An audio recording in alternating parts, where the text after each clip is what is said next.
Thank you to Scooter Cars and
Don't fix it.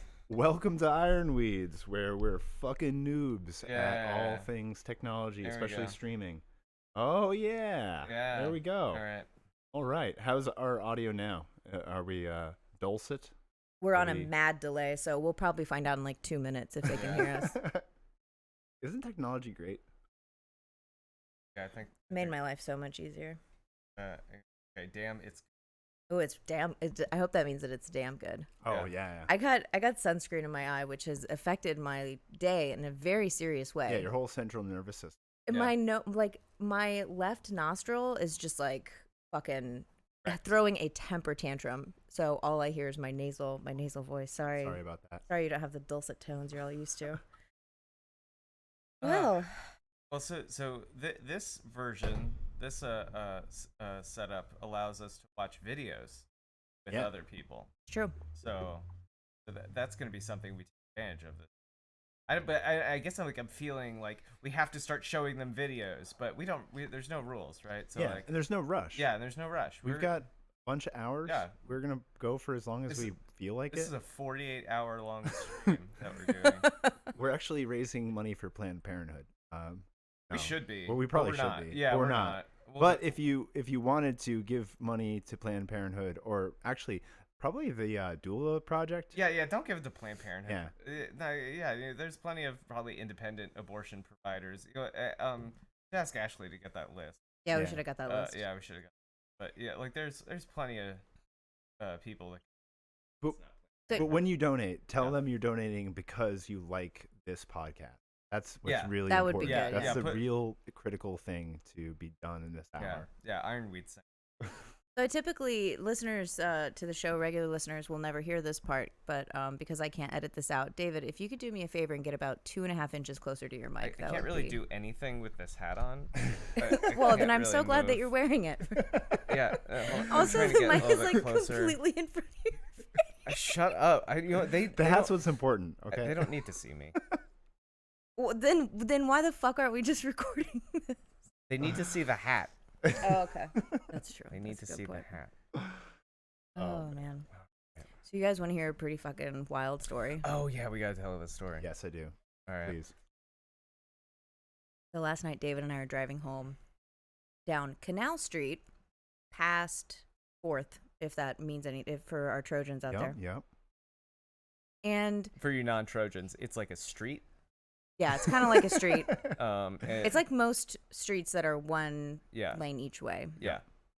And so we're cruising, and then we see up ahead of us a U-Haul truck and then a very large like pickup truck, and they're in both lanes, each facing our direction. So the whole So they're street's basically like blocked. side by side. Oh, like doing a purposeful block of the road? Are they stationary? Well, we don't know at this Okay, point. Yeah, they're stationary.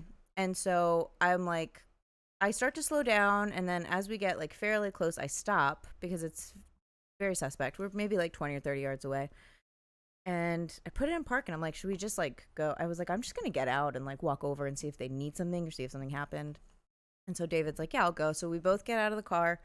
We start walking towards these trucks, and then the U-Haul, then we hear screaming, and then the U-Haul very erratically reverses Like toward you or away from you? away from us. Yeah. But it was just like a moment where like, oh, okay, you guys aren't just like chatting in like a way that is obnoxious to everyone else and like staying in everyone's way. You're like having a serious issue.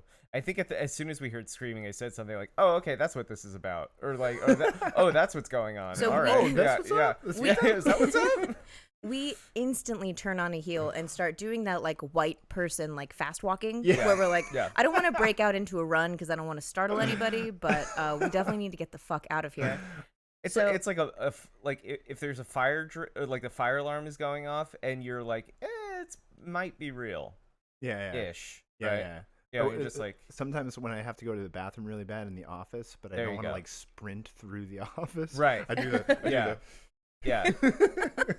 So we get back in the car, and by now the U-Haul's gone, and the other truck is now accelerating Directly at us. directly at us in sh- the lane, like Oh shit! Like toward your parked car. toward. Well, and so by now I've turned the car on. Okay. Because like when I got out of the car, we left the Yeah. windows down and stuff, but I took the keys out because Yeah. you know, course. what if this is a ambush or something? I don't know. Yeah. So by now I've got the car on, and It turns out it kind of was. Yeah. I mean, just not. I don't think it was intended for us. But so this truck is speeding at us. At the last minute, it whips into the other lane, and the guy but is almost blocking us in. And this guy, who, if I've ever seen a Patriot Front member, it was this guy. Like this guy he just looks like it. Yeah. And he looks at me. My window's down. He rolls his window down, and he says, "And what are you gonna do, you stupid whore?" Whoa. And there's a Whoa. yeah, and so this goes immediately to 11, right? And there is a lady in the passenger seat about this guy's age. They're like probably 50s something, and she gets out. Looks like it looks like she has spent the last decade of her life on Facebook Live. Yeah. Yeah, she has sold a lot of tights. Yeah. yeah. So she gets out and walks around the back of the truck towards like the front of our car. And is standing like almost in front of our car. Start standing in front. And I'm looking at her. I keep my hands visible also this Yeah. entire time. You're like, I'm unarmed. Yeah. It definitely feels like an angry cop is accosting us. And I'm just my job as a man is to look confused. Like whoa.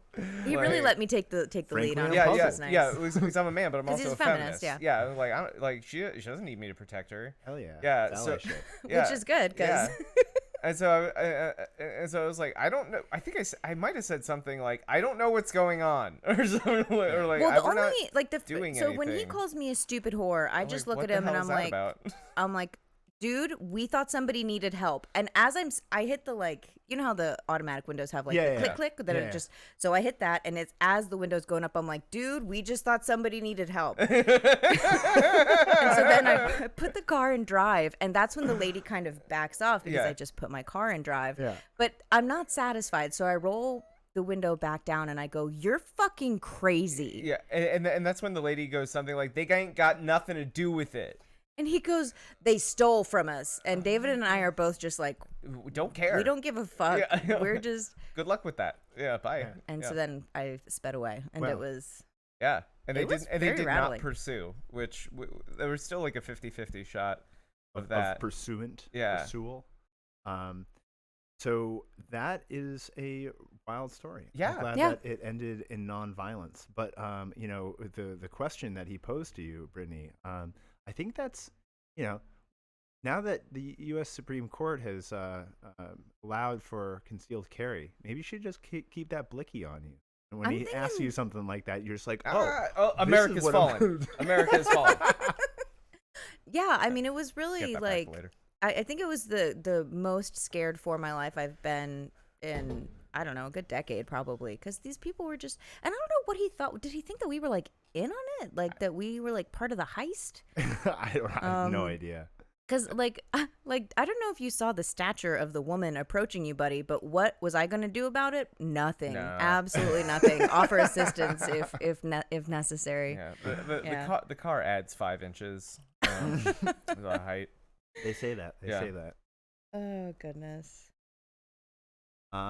Well, welcome viewers, future listeners, if we end up putting this out in some type of pre-recorded format.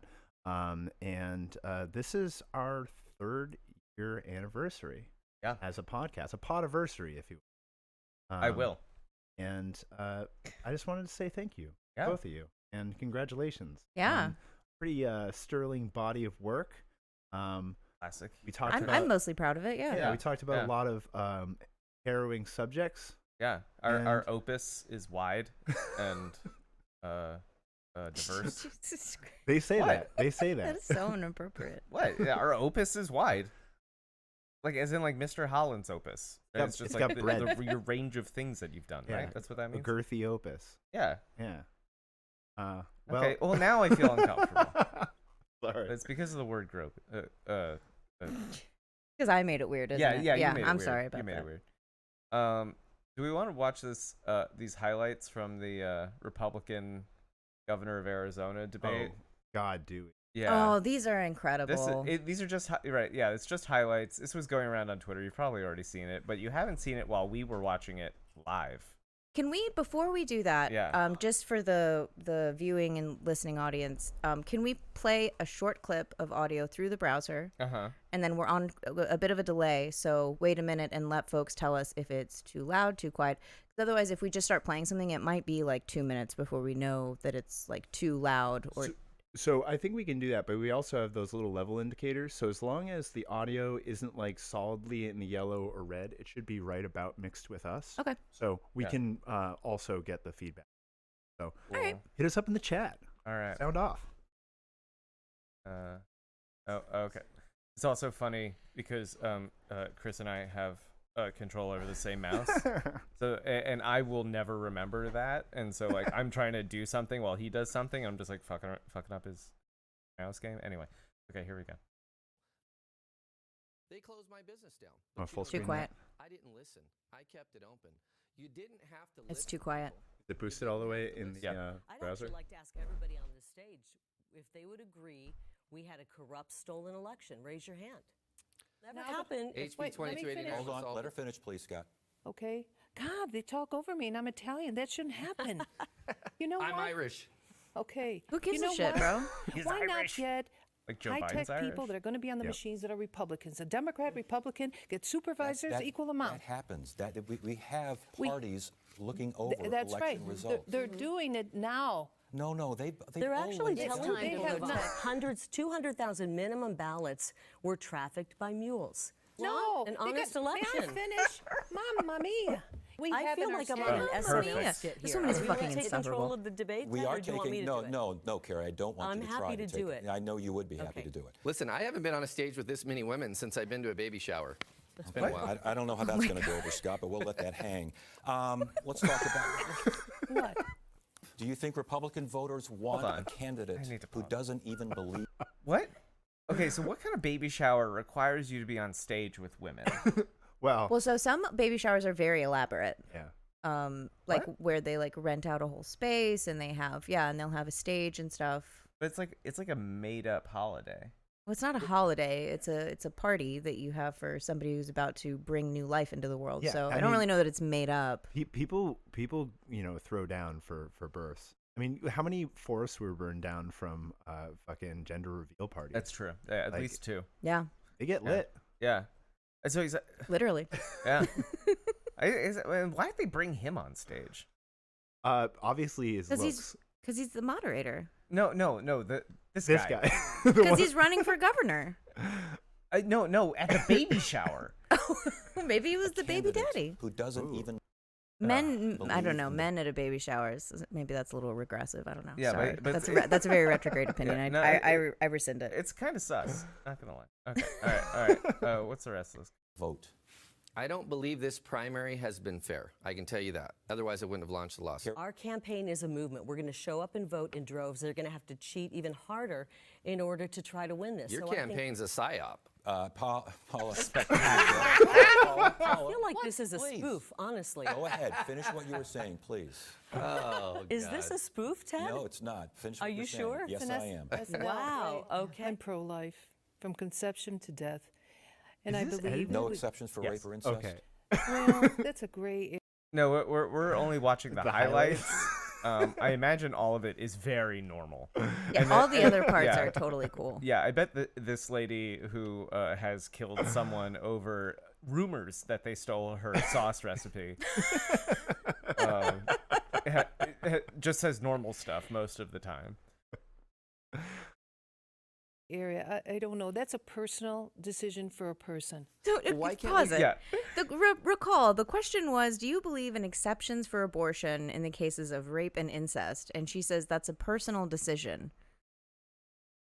Well, that would be yeah, the I mean, pro-choice position on that issue. All Also, right. also, you can't be pro-life to death. She said, like, you all the got to way be up to pro-death at the death. point of death. Yeah. Yeah, Yeah. like if you let them die, that's not pro-life. You Good let point. them die. You We have should to, write her a letter, babe. Yeah. No, the only pro-life position is to continually like paddle them, like do the thing, like just forever. No, it's to Until- work in tech to build the singularity. That's the Yeah. only Yeah, truly right. pro-life position Yeah. you can have. We treat human life in the same way that we would treat alien life I don't that know. we discovered How on an would- alien how would you? There's This a one reason is- we don't always invite. So I was I was saying I We don't. would exterminate. First of all, Yeah. we would very quickly exterminate any alien life that we discovered. I'm pretty sure, Most especially likely, if most likely. the Republicans were in office. Yeah. I showed this to actually Nathan in the chat, who's I think still watching this, and he reminded me that if you go to like the paid Fox Nation subscription service, you do like the Fox Nation like a video straight to internet, straight to DVD video stuff. It's all about aliens. It is. Fuck It's yeah. so weird. The conservatives love to talk about aliens. Really? Yeah. Was there like a shift in whether or not like aliens were a lib thing or a conservative thing in the last couple of years? Maybe. I guess it was never really a. I guess it was don't never feel really like a lib liberals thing. ever Yeah. cared about. I think libertarians Well, had yeah. more of the Posadas. corner on. And Well, yeah. and Posadas. Posada. Yeah. Right. Yeah. Definitely. Yeah. But I feel like a lot of That's these some real horseshoe theory, right there. What's interesting about this is if you're pro-life, you're likely very Christian, and if you believe in aliens, I don't know, it all seems a little sticky. You know Yeah, what I mean? that's hard. And also, the confusing. ancient aliens thing is a way to like launder white supremacy like back into time. That's true. By Yeah. Right. basically like saying like, oh, they couldn't possibly have Yeah. stuff. Whereas it is woke to say that the aliens built the Parthenon. Oh yeah. I Aliens built the Sears Tower. Yeah, all achievements by so-called Western civilization. Yeah, aliens. That's the woke take. Shout out to Clark, my cousin Clark's in the chat.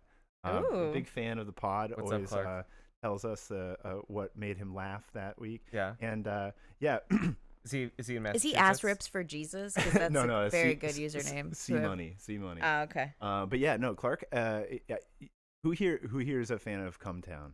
We've never talked about Cumtown. Yeah, not really. Okay. I've never listened to it. He's polling at 0%. Well, Stavros. I don't listen to podcasts. I think it's pretty embarrassing to listen to podcasts. Yeah, it is pretty cringe. I'm embarrassed for all of you. But yeah, Stavros is a comedian, and he's got like this like really really funny laugh. And my cousin Clark has like the funniest laugh. Like hearing my cousin Clark laugh, I like can't not.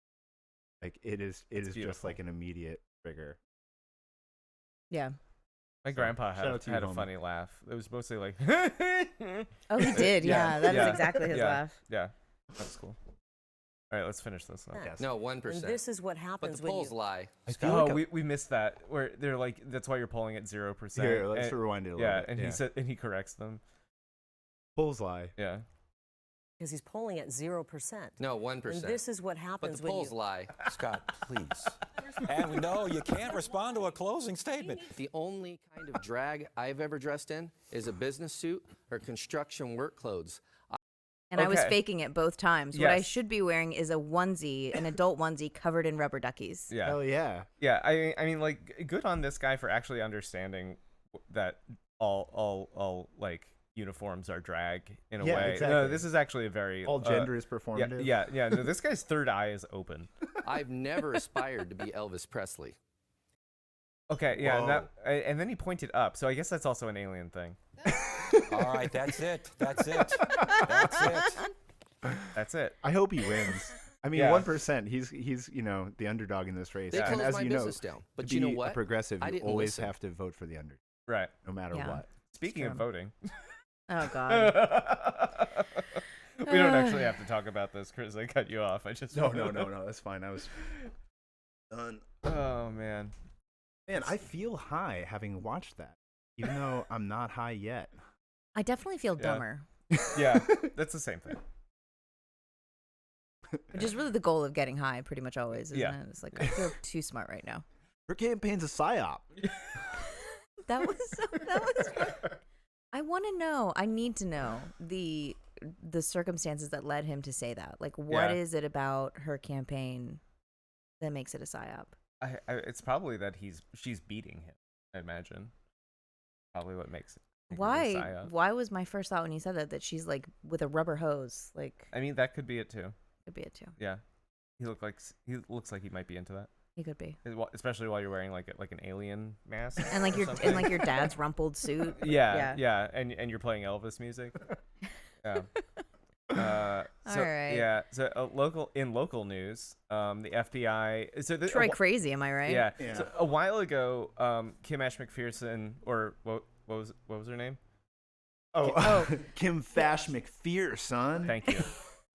So Kimberly was, as last we left her, she resigned from the city council while pleading guilty to felony voter fraud, for right here, Troy District 2, and in it, she named, at the time there was this unnamed co-conspirator, or maybe that's not the right word. I don't know. I'm not a lawyer, and none of my business. But it turns out that the person that was unnamed is Jason T. Schofield, the Republican Rensselaer County Board of Elections Commissioner, who basically showed her how to fill out other people's ballots on the working families line.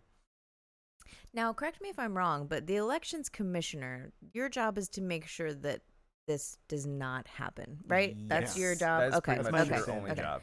Is it possible that somebody miscommunicated to him what he was supposed to be doing in that role? Have we considered that? Yeah, so it could all be an honest mistake. Yeah, it's like your job is to make sure.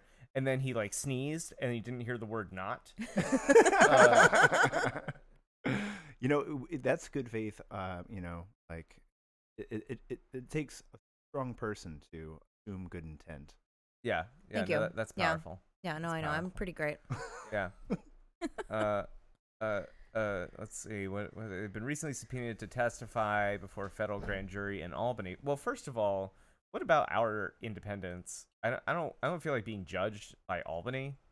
Like, it's not their fucking business. Yeah. You guys fix your own house. Yeah, we're not a colony. Yeah. Well, we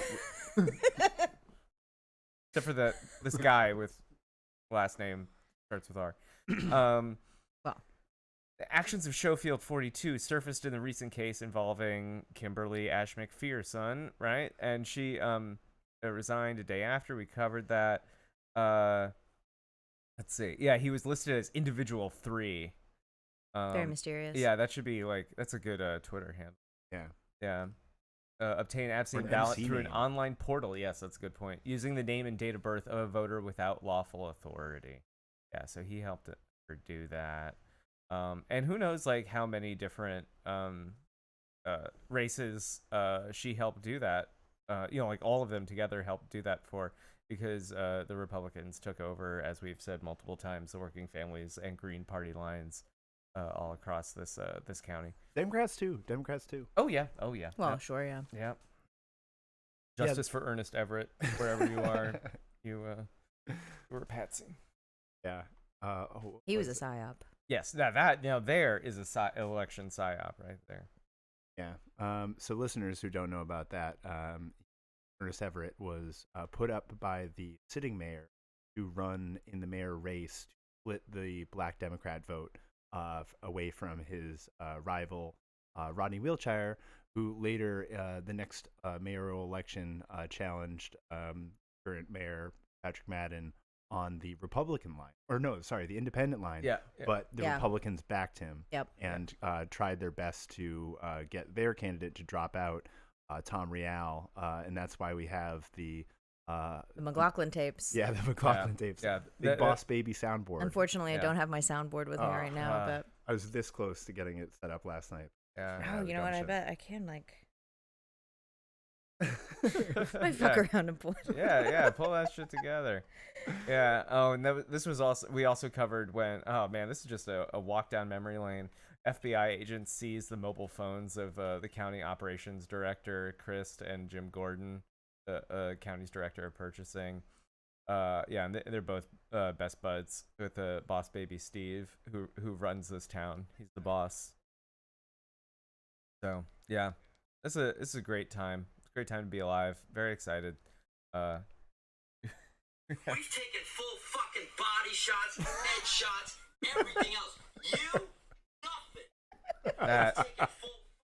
Oh, jeez. All right. You only need to play all right, once. Steve. Okay. All right, We Steve. heard you, Steve. Yo, Relax. Whoa, what the hell is that? It's white boy summer out here. Yeah. We're taking body shots. Shots. Body shots. Oh, Lord. I believe. Big Boss Baby in New York. Yeah. So what's the deal with him? I know he was put up on felony charges. Did he have to step down? Is he still? No, he's still well, I mean, he's under investigation. This is sort of like a Schrodinger's cat sort of situation because he made his Twitter private. So who knows what if he's actually in charge of anything really? If he's not tweeting. If we can't see his post, we know nothing. Yeah. That's his center of power. Didn't you write a letter to somebody because he blocked you? I did. To the ACLU, right? I wrote it to him. I didn't write it. The New York Civil Liberties Union wrote it for me. Fuck yeah. To Steve. Fuck yeah. And they never responded. I'm David still Banks waiting. and Nazis, the two people at the ACLU have gone out on a limb to support. Yeah. my cause is just that keep happening. Windows. Who knows? Yeah. Who knows? I wish I knew more about this. I know it's pretty much a good thing, but down south of us in the Hudson Valley area, I think this is what county she represents. I think it might be Green. Sarahana? Yeah, Sarahana. She won her primary against a 23-year incumbent. Oh, interesting. Yeah. On what ticket? The Democrat.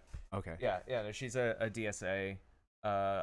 Supported nice. candidate. I think she might be one of the few that won. that round. What? No, I don't. Sorry, this is my fault. From Yeah, but it shouldn't make you log in to look at it. you I just guys want don't to see even the know. discourse. Like once you Alright.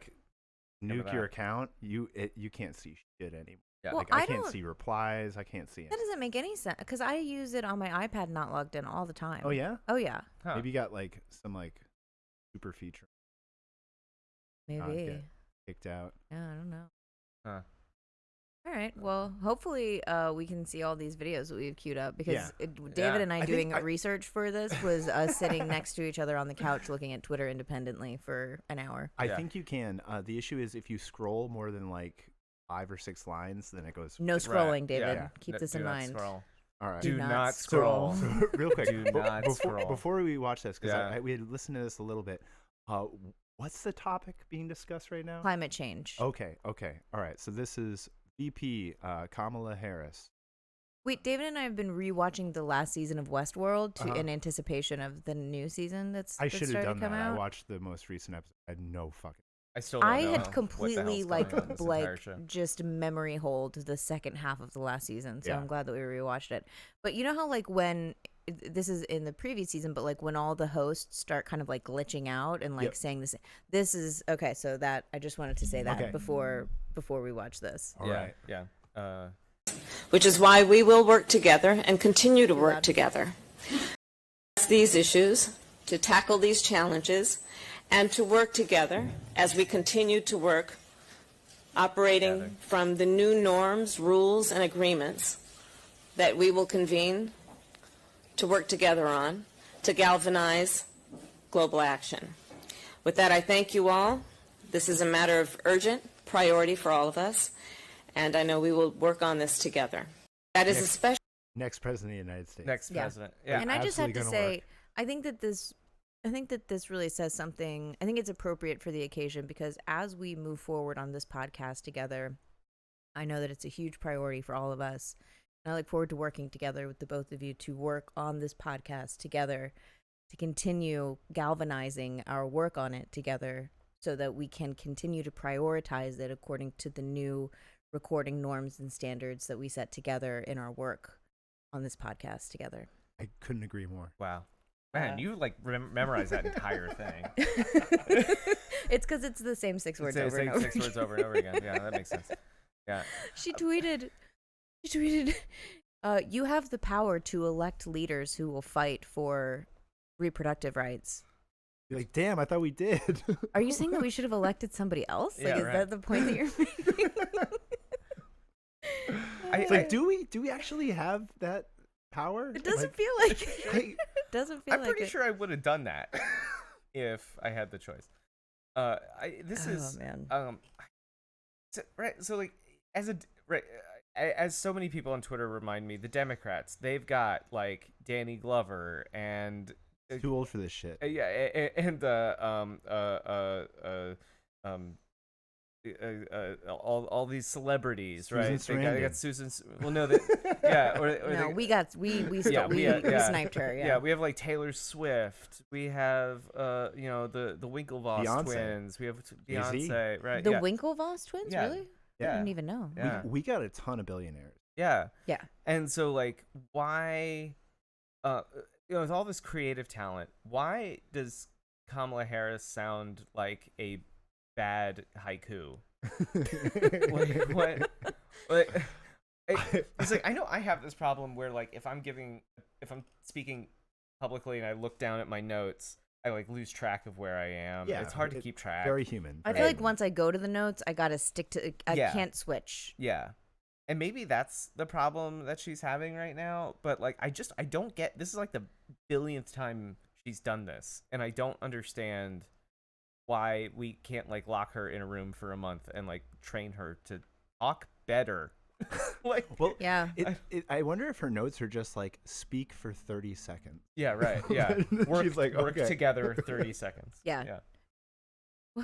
What pop culture reference am I thinking of where you like look at the hand and there's only like one word written on it? But that's what it feels like. She just like Yeah. had work together written on her hand and she was like, shit. Well, shit. Okay, Well, we're gonna do it. It's a crow under- doing stand up and they all have, yeah. She talked about like the new normal, and it's like, isn't the new normal like literally new norms, which is even worse? Yeah, like literally doing nothing about climate change, as it's like continuing to become not just a hypothetical like existential threat down the road, but something that's like disrupting literally everything in most countries like all the time. Yeah. I don't. The best I can do for like is assume that the Biden administration just doesn't have a position on anything, and so she can't say anything because there's no position to have. Yeah. Right. So you just like repeat work together or something over and over again. I think she should just take up the mantle of same. Yeah. I think she just hates this job and is pissed off that she's like a ceremonial position, and so now she just like as vice president finally got access to Quaaludes, which is all she ever really wanted in the first place, and she's just always doing those. And you know what? Fucking respect, Queen. I support it. Yeah, it is pretty wild that she went out and was like, "Yeah, we're not going to do anything about the filibuster," and then like half hour later, Biden's like, We're busting the filler, baby. We're doing it this time. I swear. What were we talking about? Dr. Jill says I should stop getting fillers. But I like the fillers. They make me look young. And like the time I was at Delaware, and I don't like that I can't feel the ice cream on my lips anymore. I don't want. Other than that, it's good.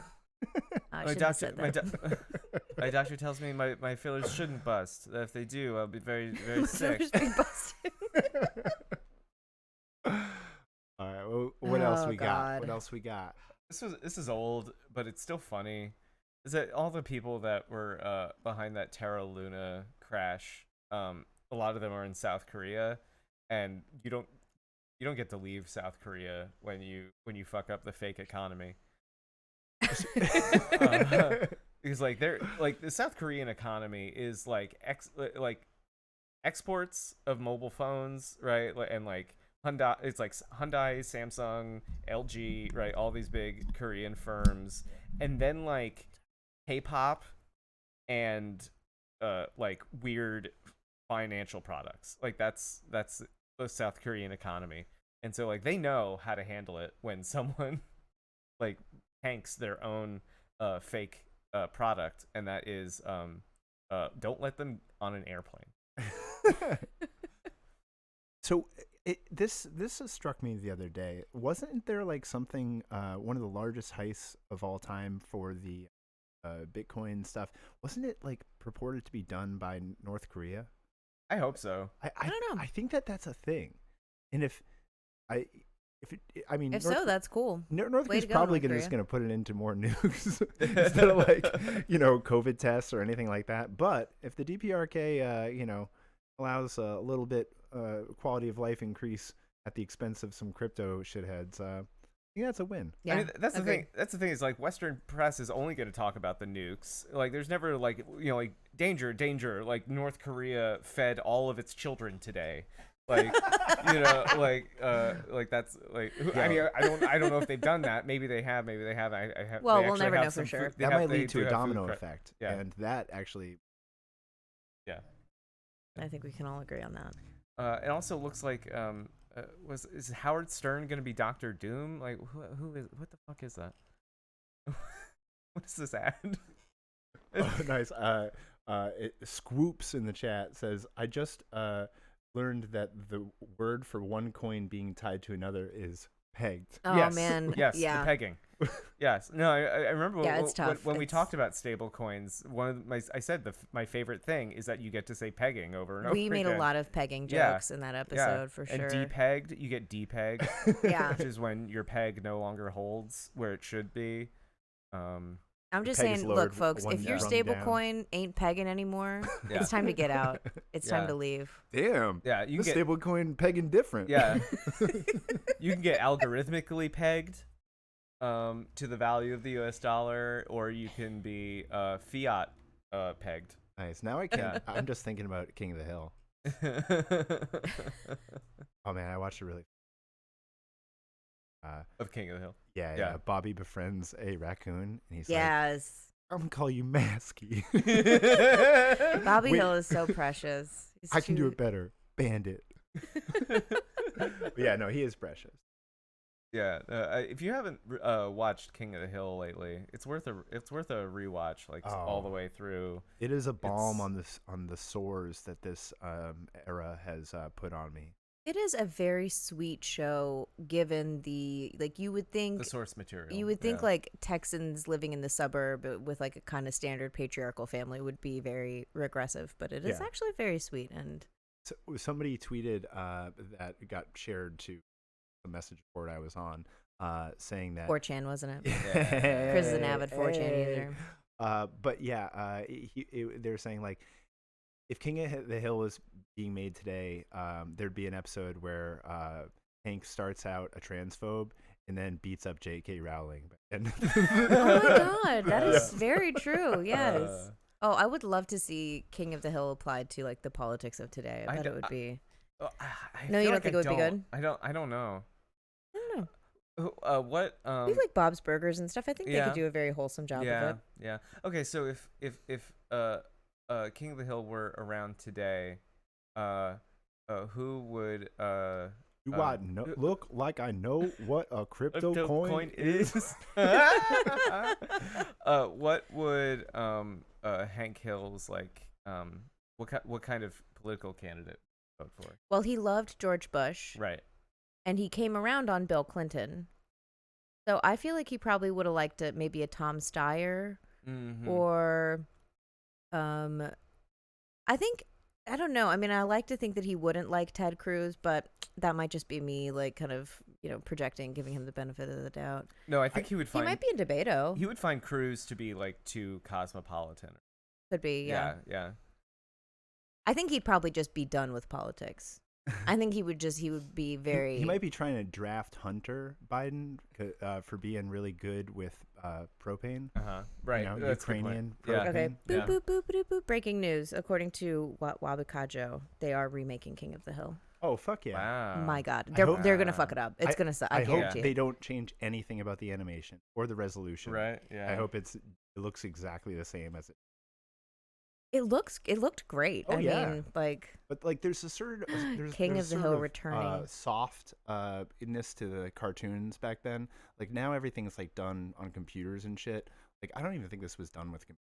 I think this was like no, it was hand drawn. I think. Yeah, like actual painted cells or whatever. Do we dare? I don't know what. I haven't vetted this. You want to see what it? Yeah, what it does? Fuck it. Let's do it live. King of the Hill is coming back.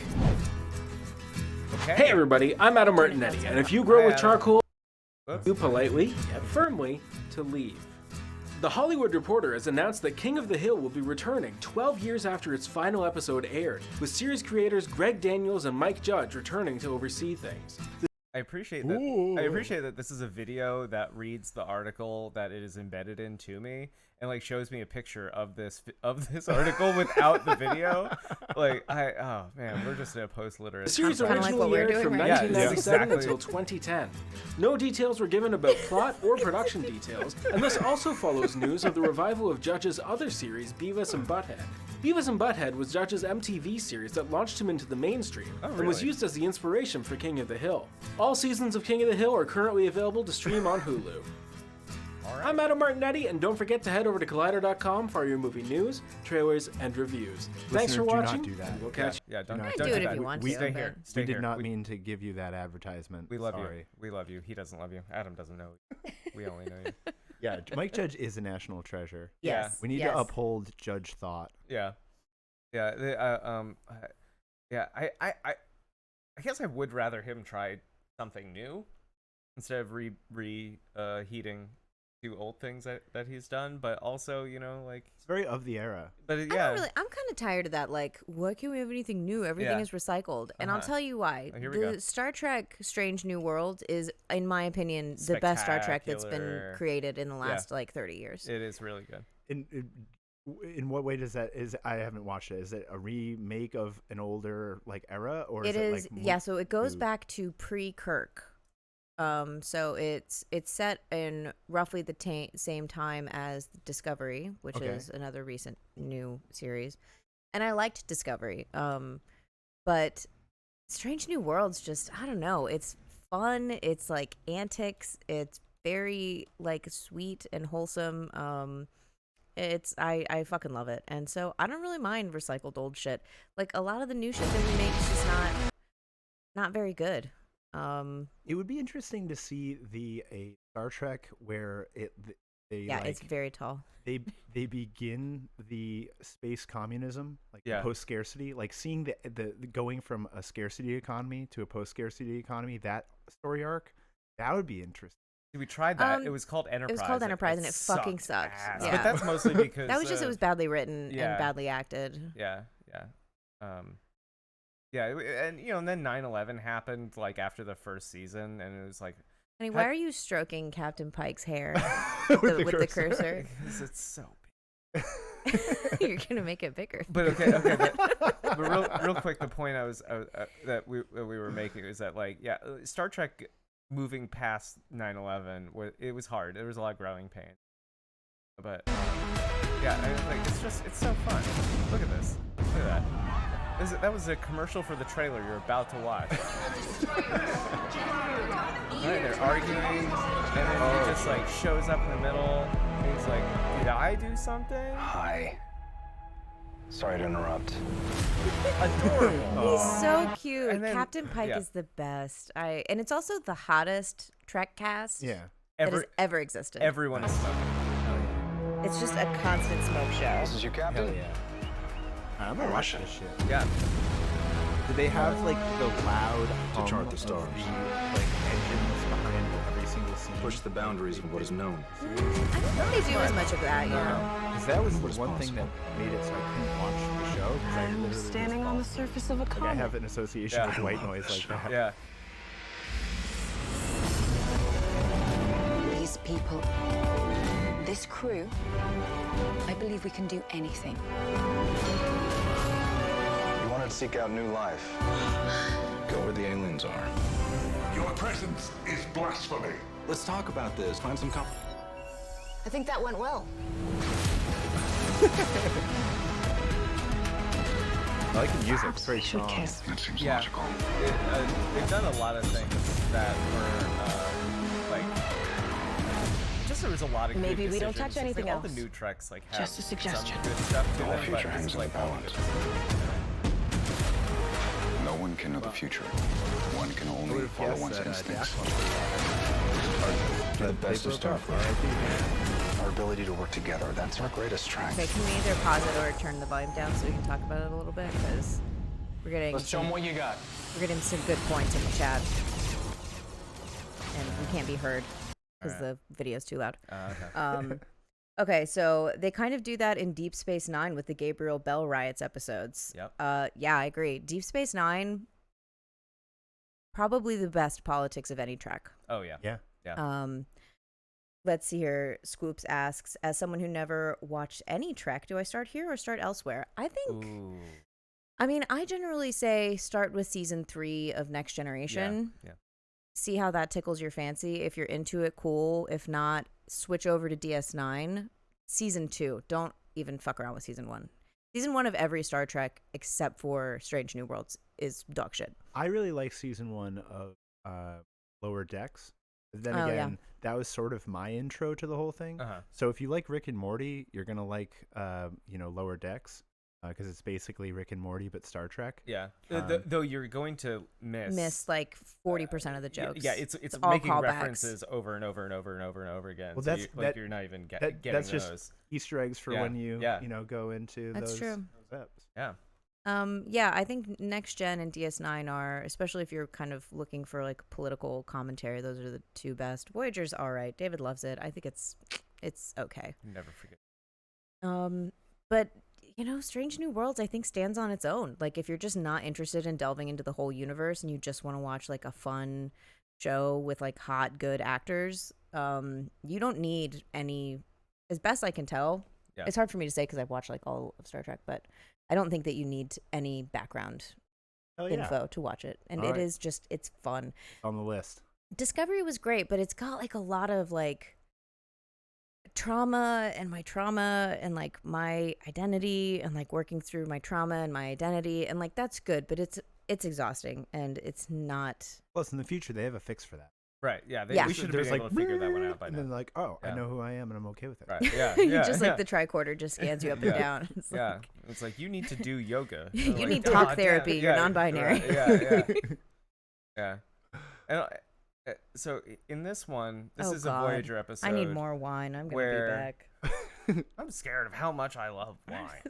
Yeah. Right. So in this one, Captain Janeway and Tom Paris went too fast. I'm like trapped I'm tracked on the rug, so I can't get out of my chair. You have to watch this with me. I have seen it enough. 10? Yeah. Warp speed 11? Yeah, 10. Yeah, Okay. it's 10. And it made them evolve really fast. And so Didn't it make them evolve really fast? No, we turn Devo into episode? this. This is they are better than us. Oh shit. Yeah, as these weird little slug things. Yeah, they're not wearing clothes. Yeah. Not creating microplastics. Right. Yeah, they're just chilling out on a beach. Yeah. And so they Massive improvement. Right. Yeah. So they just got zapped. Yeah. And they're gonna take them back. But what's this? Wait for it. It's Oh no, they reproduced. Oh no, they have babies. Yeah. And now here's the thing, right? Is this episode ends with like that? This is the last we see of those babies. Like the episode ends with them like turning Janeway and Paris back into like normal humans, and they're like, man, that was wild, and they just leave. And it was like, what happened to those like their offspring? They're living their best life. Maybe. Yeah. Maybe. You ever see the meme where it's got the primordial fish with legs that's coming out of the water, you know? Yeah. And it crawling out of my lake and I'm feeling just fine. Gotta be down because I want to walk. Started out as a fish. How did it end up like this? I was only a fish. I was only a fish. All right. Do we want all right. No, I accidentally. There we are. Okay. I definitely. I'm looking forward to this one. I want to make sure we track of that one. The new McDonald's post removal of said company. I can't see the chat. Anything interesting going on? Well, Ass Rips for Jesus reminds us that Geordi turned into a weird cryptid in a Next Generation episode. True. Which is true. Oh. Any Star other? Trek is fun. Yeah. But yeah, no, I agree that like the new Trek, while good and asks interesting questions, and of course you got to explore the subgenre that is Star Trek, but also it also though has to be entertainment at some point. Yeah, and I don't mean to sound like one of those, why is Star Trek getting political? Obviously, that's a very stupid question to ask and a very stupid thing to say. Star Trek has always been an incredibly political show, but there are times when it just gets like a little tedious. Like every single episode is harping on these same questions that I'm not going to say are like shallow, but they're dealt with in a very shallow way, I think. Shallow treatments of deep questions. Yeah, exactly. Like there are characters in Discovery that, and I'm specifically thinking of, and I can't remember anybody's fucking name from that show, but like the whole plot line of the doctor and the mycelium network guy and the like non-binary character, where it's just like family, and what is family, and like how's everybody dealing with the fact that this person is non-binary, and it's like you don't know anything about that character other than the fact that they are neurotic and non-binary, and like that's it, and that their trans boyfriend is like a ghost in their head. That's their whole personality. And it's like, you know, it's ethereal trans boyfriend. Yeah. And it's like, I don't think you guys earned that. Like, I don't think you guys earned that, the treatment of like very complex human conditions. My coworker recently gave, as part of like our DEI effort, you know, at our company, a lecture on queer mycology and queer ecology in general, and basically like understanding like the queerness of the animal kingdom as well as the fungal and various other things. They had, I'm not gonna do it very good justice, but like it was extremely good, and I was very impressed by it. Turns out that nature's gay as all hell. Yeah. Like wicked gay. Super queer. Yeah, there's a again, we are the only podcast, so you don't need to go. It's true. Listen to another podcast, but there is this theoretical other podcast called Dosed, Abby Martin's Dosed, and she also does the Empire Files, which is good. In every episode, she's just like surprise dose, yeah, like a new drug. Yeah, someone drugs her. Today it was ketamine. Talking about mushrooms on salvia. No, but they were talking about. She had a mycologist on talking about how like they don't like most fungi don't have genders. They have like sex pair or like sex pairings, and there can be like 60 different ones, and you get like different subspecies of fungi based on like the different like what happens to like cross pollinate with each other. And so they like there is no like male female. There's just like compatible genetic arrangement. So really, when Joe Biden was asked how many genders there are, he should have said there are at least 60. Yeah. Or he should have said, "Are you talking about humans there, Jack?" Yeah. Because outside of humanity, there's all sorts of different ways to arrange sexual reproduction. One of the very interesting things about mycelium, before we move on, is their capacity for basically just like there's no individuality at all. Right. Like even when you get down to like microorganisms, like say bacteria or whatever, they operate like sometimes symbiotically with each other, but they're like their own little thing, and they're always going about trying to bud or whatever. But is that what we're all trying to do? Is fungi, just like bud? You can take a group of your DM's trying to bud. You can take like a group of like mycelium, right? And you can break it up and put it into 20 different like things, and every little 20th of that will behave like its own little thing. And then like 5 days later, after it's like fully colonized and everything else, you can put it all back together, and then it'll all come back to one organism, like functioning, like pushing osmotic pressures here and there, taking water, nutrients from that spot and spreading it out. Motherfuckers love to share. Do you think they have a problem with unsolicited fruiting body pics? If someone has sent you a picture of their fruiting body, without your consent, no, they're smarter than us. They didn't develop the internet on purpose. Yeah, actually. Right. Yeah. Well, they do have the internet. It's the mycelium. Oh yeah, mycelium is the intranet. Yeah, it's literally a series of tubes.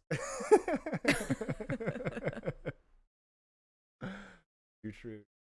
All right, let's see this Russian McDonald's. Yeah. Okay. So, thing. in case you don't know, right? We've sanctioned Russia.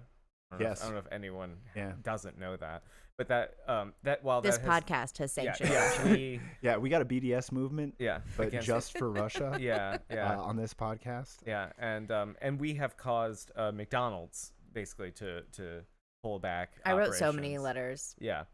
But what that means, what's funny is that like you can like leave as a company, but you left all your stuff there. Yeah, buildings, trucks, ingredient lists. Right, yeah, and all of the company, all like the suppliers. Yeah, and all of the suppliers like just still keep sending stuff. Like everyone still knows how to do everything, right? Because the corporate body doesn't really do anything except amass wealth.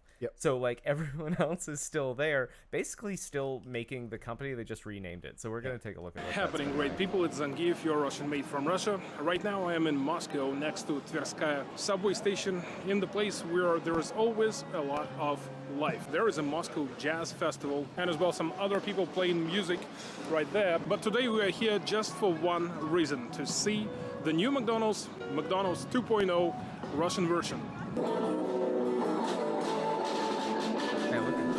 Looks lit. What is interesting about this place in particular is that we are going to the very first McDonald's that was opened in the USSR. All these people not should in be Russia, but in the USSR times in 1990. Actually, the USSR first was thinking about opening the Western type of fast food places back in 1970s when they were thinking about getting prepared to the Olympic Games in 1980. But there were different reasons why this not happened because of political events. So the plans were postponed up to 1987, and 3 years after that, finally the McDonald's was open. In 2022, McDonald's decided to leave the Russian market, and it was sold to a Russian company that Name changes, love remains. Oh, that's very sweet. Yeah. Man, to be Russia's partially cool. Canceled. Yeah. Whatever. Cool. the Fine. franchisee of McDonald's, it used to have about 25 places in Siberia region. However, the reorganization, rebranding, and other processes is not something you can do like this. And 3 days ago, it was the grand opening of this, once again, first McDonald's. Oh, not McDonald's, but Вкусно и точка. Now that is the new name of this chain, which can be translated like tasty and full stop, or like tasty and that's it. That's the meaning. Tasty and that's it. It was open 3. Tasty. That's it. Yeah, Tasty, I like that. Period. Jack. Yeah. No questions. I like to imagine a bunch of Russians sitting around a boardroom being like, what do we call it? Tasty and Dimitri, go. Tasty and good? No. All right. Vasily, what? Tasty and hot? No. Ivan, what do you got? Tasty and full stop. That's it. That's tasty and then genius. But Ivan thought that they were just going to call it tasty, but instead they called it tasty and that's it. And he was like, that was not my vision. They go down to the patent office and they're like, tasty, that's it. And they like put it on the sheet cake. They're like, tasty, that's it. Like, I'm going to lunch. And that's it. And that's it. 3 days ago, as well as other 12 places in Moscow, and there are plans to open other places throughout the whole Russia as soon as possible. Yeah, it's a teen screen like on the front window. Oh, look at the fucking size of this McDonald's. I really like that the Grubhub in Russia, they got these big insulated like backpacks. Yeah. I mean, that's pretty much what DoorDash has. Oh yeah. Yeah. And in like really in like big cities. In like urban areas, yeah. Interesting. I mean, like, we should really stop though and look at this and be like, this is probably the best propaganda for anti-American propaganda you can think of. Is like, look at this. This is Russia. This is a place that does not have freedom, but you get all the treats. They have all the treats. Yeah. They actually still have all the treats. So what else aren't they telling you? Wait. What are they hiding? Right. Yeah. They're telling you that America is the only place that you're free enough to choose like from 50 different kinds of fast food joints. Or you could have the biggest McDonald's I've ever seen. Or not McDonald's. Tasty, that's it. I mean, the one in Manhattan is bigger than that, I would say. I once went to Italy when I was in like 3rd grade. We went to Italy and Germany. I had a family that was in Germany. When we were in Italy, like my dad had coached us on the way there. He's like, listen, Europe is not the same as America. They won't have all the same things. They'll have different things. You're not going to be able to get your McDonald's, that kind of stuff. Wrong. And then we went to like the Parthenon. And directly across the street from the Parthenon was this McDonald's. But it was like, they had this like bronze like lion sculpture holding the M.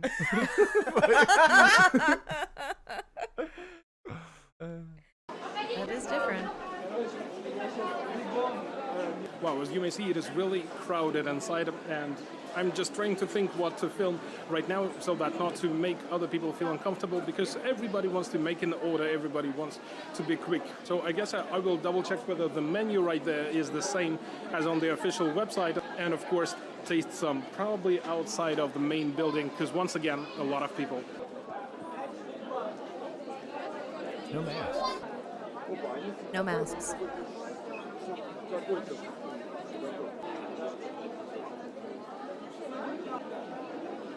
Yeah, that's pretty much where we are right now. Yeah. No salads. I think that's a good change to make. Yeah. I think if I was going to rebrand McDonald's, get rid of the salads. Well, that would be, they wouldn't be able to say tasty and that's it. It's tasty and Спасибо.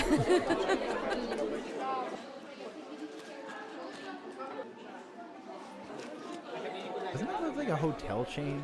And so, yeah. A little like bit. the Marriott or something? I feel like every chain looks like a hotel chain. Yeah. Brand. But I do want to point out like how polite this guy is. Like for a live streamer, right? Like he's pretty polite in that like he's not going to like spend 20 minutes at the kiosk ordering, like talking into his camera while he's not holding the camera up and doing like 360 panoramas. Yeah, of America every person. gets baked Alaska, literally getting like tased and arrested for refusing to wear a mask, and Russia gets it this week, guys. Yeah. Finally, I have my order, and actually it was not that long as I expected. Everything was really quick. I decided not to stay inside the building because there are a lot of people, and I'll be talking English, and like everybody is sitting tight next to each other, so I think I can find a place. And everyone knows that speaking English is how you get COVID. Also, do you think that he like doesn't want to speak English around other like Russians because of like the political? I would think so. Yeah. Would you want to speak Russian in a McDonald's right now? No, probably not. Yeah. Not like Americans know what Russian sounds like. I mean, they know what Slavic things sound like, so you could probably speak Ukrainian in the middle of a McDonald's and get just as much hate for. I guarantee absolutely an average American could not tell the difference between Ukrainian. Absolutely. I guarantee I couldn't tell the difference between Ukrainian and Russian. Same. Absolutely no. But like, yeah. You just have to ask them to pronounce Kiev, so you know, speaking Russian or Ukrainian. Oh yeah, that's true. Canceled. No Kiev. Yeah. You're canceled. Actually, that's not true. I had a Ukrainian Kiev. In the park. Really? And then Yeah, it's all bullshit. You one-on-one. What you gotta say is, how do you say Ukraine? They say Ukraine. Then you know. Then you know. Then Tanky. you know. Wee woo, wee woo. Tanky alert.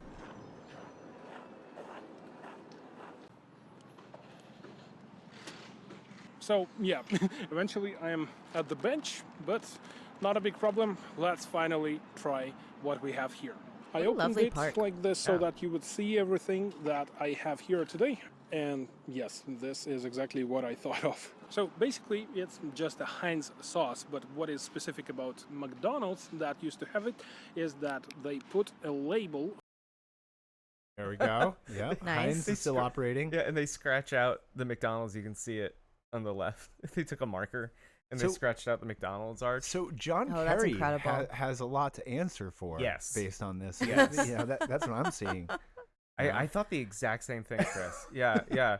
Teresa Heinz Kerry, wife to former Secretary of State John Kerry, still letting her beans and sauces be sold in the great Asiatic empire of evil. Yeah. That's confusing. I wonder how we're gonna sanction them. Look, they have no control over what is already in the country. Okay, they're investigating. They're asking questions. They're doing better. They're working together. Under new norms. Yeah. Under new norms. New norms.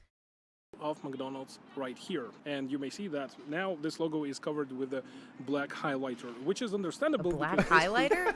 My man. What? Вкусная и точка. Yeah. We will have to remember this name once again. It is so easy to use McDonald's. Yeah, I guess I will use McDonald's name for a while, but anyway, we'll then get used to вкусная точка, or just вкусно, or just точка. I don't know. But actually, it's applicable for any sauce. Here, yeah, I have the same labeled sauce, the barbecue sauce. Same but story. actually, like, I really don't care about this. Yeah, because I think that a great job was made throughout this short period of time. And you already have seen probably that a lot of things have been reorganized in terms of branding. Yeah, so this issue with the sauces, I guess it will be fixed in no time. But talking about other dishes. So we here see the cheeseburger. Whoa, it has a partially transparent paper, like it was with the McDonald's. I think that actually this package really reminds me of what the original package was, except for the absence of the M letter. But actually, if we take a look at it at different angles, yeah, we will not see any label of the new brand. But we can finally see the cheeseburger. Little, first taste. Section that is in gold. It's like the belly button burger. With the first bite, I had a feeling that there is something different, something about the dough, but with the second bite, I understood that actually it is, I would say, at least 99% the same At as least it was in the 99% the original same. McDonald's. Wow. Maybe it's 100% the same because basically the suppliers, as far as we know up to this point, are the same. As for the meat, I don't see much difference. As for ketchup, I think absolutely the same. The same thing about pickles, cheese. So I guess, yeah, that's the cheeseburger that we used to have. So the next thing is fries. And totally blank. Wait. Hell and yeah. basically, there is absolutely no logo here. And just like do like fries minimalism. Just like catch it off the conveyor belt before it gets inked. It's just completely blank. I actually don't cheaper. remember for sure, but I think that all the packages of French fries in McDonald's were of a red color, like this strawberry pie. First without sauce. Strawberry pie? Hell yeah. Do we have that? Maybe I was lucky. Or at least you used to be able to get fruit Yeah, pies. maybe I will just have Well, I know they have to apple pie, retest but it, I've never had a this one strawberry is pie not at as McDonald's. salty as it used to be. But, you know, actually the amount of salt, it can differ from one pack to another simply because this is the manual job to add some salt. So once again, maybe I was not lucky, or maybe they indeed decided to decrease the salt level. On its own, actually not that attractive, but let's try it with the sauce. Of course, much difference, but still, even with the sauce, I feel the lack of salt. Okay, maybe next time. The next thing that we have here is Grand Deluxe or Grand Deluxe. And actually what I did manage to realize that they have changed Royal from Royal Deluxe to Grand. And basically all the positions that had Royal now have the word Grand. They should have changed it to Czar. the Czarist Deluxe. Hell yeah. Logic was used for some other products that had Mac in the very beginning. For example, McNuggets. Now it's just Nuggets. Yeah, so they just decided to get rid of this Genius. Mac, and that's it. Yeah, Nuggets, that's it. The carton is very simple. Once again, no brand yet. And here is the burger. That looks So fantastic. that's a bun. I want to eat that right now. Quite a nice amount of sauce, some lettuce, pickles, tomato, cheese, and meat, and as well another piece of cheese in the bottom. It will be quite hard to make bite without dropping anything just with one hand, but let's try. Like a champ. Yeah, wow. Hell yeah. Incredible. Perfect Hell yeah. form. Perfect form. Definitely a lot of similarities. I'm right now trying to analyze whether I taste any differences, but actually not that much. So once again, I think that this is something quite of the same quality as McDonald's, original McDonald's used to have. As well, here I have the chicken strips. I actually don't expect much from these, so just let's try. Tasty, has cheese inside, but actually I'm very much distracted by the taste of oil. It is understandable because they were deep fried, but anyway, if you're a cheese lover, yeah, you can take this, but too much oil. And the last thing that we have today is a cherry It's pie. their first time. It's a cherry pie. You said strawberry before, my man, and I'm feeling differently about a cherry pie. Which would you prefer? I hate cherry. Oh, yeah. I hate artificial you've told me cherry. that. I don't like artificial cherry. I love to eat a cherry, but artificial cherry, anything is like cough syrup to me. I got my do first not cherry like for my tea this year. Oh, okay. Popped your cherry on your cherry. The tree popped its own cherry. Yeah. Right out from a flower. Is definitely something Special time I in its should life. recognize the flavor of, because this is the taste of the childhood. I remember when my birthdays were celebrated in McDonald's when I was 6-7 years old. I used to take these and I loved them. However, during the recent years I don't actually much remember ordering it, but let's try.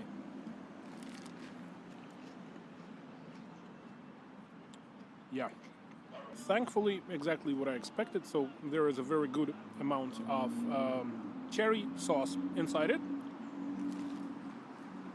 Very juicy and definitely like an original one. Man, I'm hungry now. That was great. I wasn't expecting that was great. this. And actually, I'm not talking about the food because, like, this is something that I already knew of for many years. But this understanding that this company did manage to transform and adapt and save the places of work for a lot of people. I know that after this word, some of you would want to say that it is not adaptation, like basically McDonald's has sold its business at a very low price, but if you want to make a very quick deal, how else? However, there are other different details of the deal that took place that we now see from day to day in the news. No one yet has disclosed the actual amount at which McDonald's business was bought. However, according to the Russian side, one of the points of the agreement says that McDonald's has an opportunity to buy its business back in the next 10 to 15 years. Not sure about the price, probably it will be a market one. The priority number one, and something that I'm really happy about, is that many people, dozens of thousands, will get their jobs back. More than 800 restaurants throughout the whole Russia are about to work again. And once again, it's not only about restaurants or offices, but about a lot of factories, suppliers, digital agencies, and other people. Got back. McDonald's is McDonald's. Вкусно и точка. Once I will remember it. It is right there behind us, but no, I will not go there. Full. As for now, I guess I will go to that shop dedicated to Armenian culture and Armenian cuisine and get some food for the dinner. By the way, if you as a tourist happen to be here, yeah, definitely go and visit this place. But as for now, that is it. Thank you very much for watching. It was Zangief, your Russian mate from Russia. See you next time. Thank you, bye-bye. That was great. That was lovely. All right, so we got to see behind the new Iron Curtain. Yep. You know, a little peek into a slice of life in Moscow. And I think it's pretty badass that the people once we've talked about this in the past, where like if you're gonna outsource like a company or whatever, like you're gonna take your operations and just move them to another company because you as a capitalist can see that you can exploit cheaper labor across the world or whatever.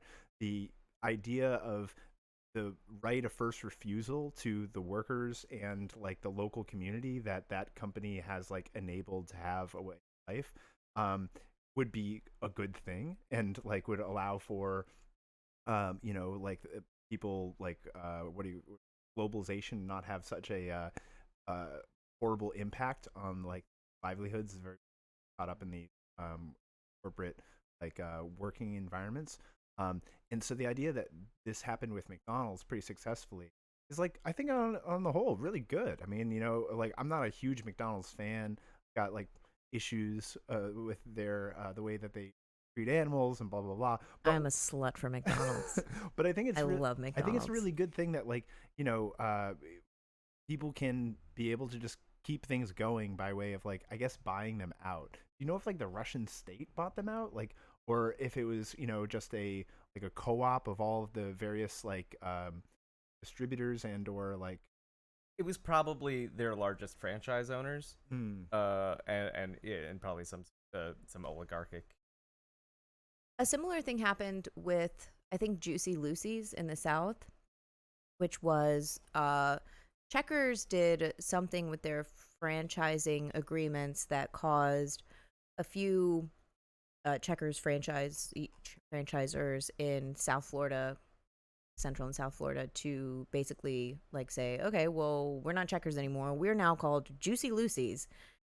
Fantastic. Oh my God, Juicy Lucy's was so good.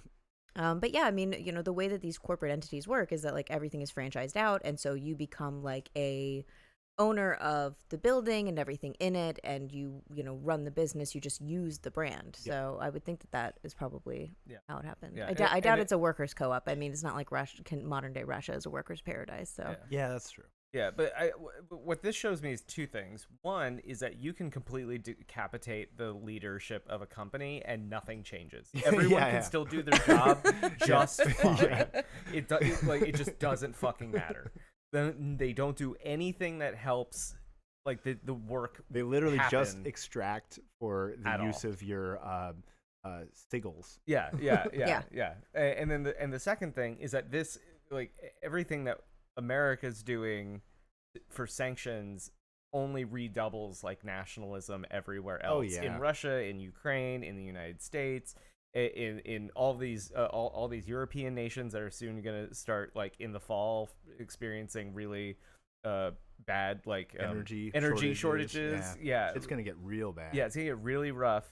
And everyone inside these individual countries should, it seems like, are set up to just like see either America rightfully as like the instigator and the evil person in this, and then like and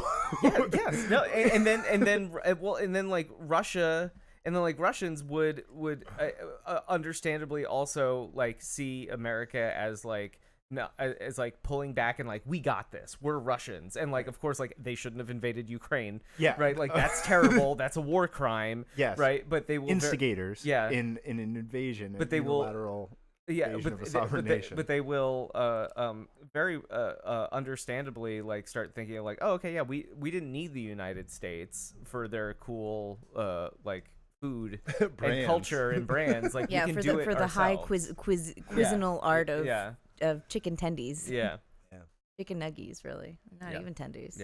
But you said on a previous episode that there was like the McDonald's diplomacy, and that previous to the invasion of Ukraine by Russia, a country with a McDonald's had never gone to war with another country with McDonald's. Thomas Friedman. Thomas Friedman said that was a Thomas Friedman. Ah, okay. Yeah, Thomas Friedman. Wrong again. All right. Do we want to take a brief intermission to turn on the AC, and so that I can have a little pee-pee? Yeah, we're gonna do it. Hey, we're gonna take a $5. Everybody in the chat, take a $5 yourself. You deserve it. Yeah. Enjoy your Sunday afternoon. Yeah, I'm gonna put on a little bit of music while we're the lo-fi beats. Oh yeah. Wait for Ironweeds intermission too. What are you putting on? I'm not sure. I am desperately curious about the USSR anthem, but it's lo-fi hip hop.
The Asian squat or the primal.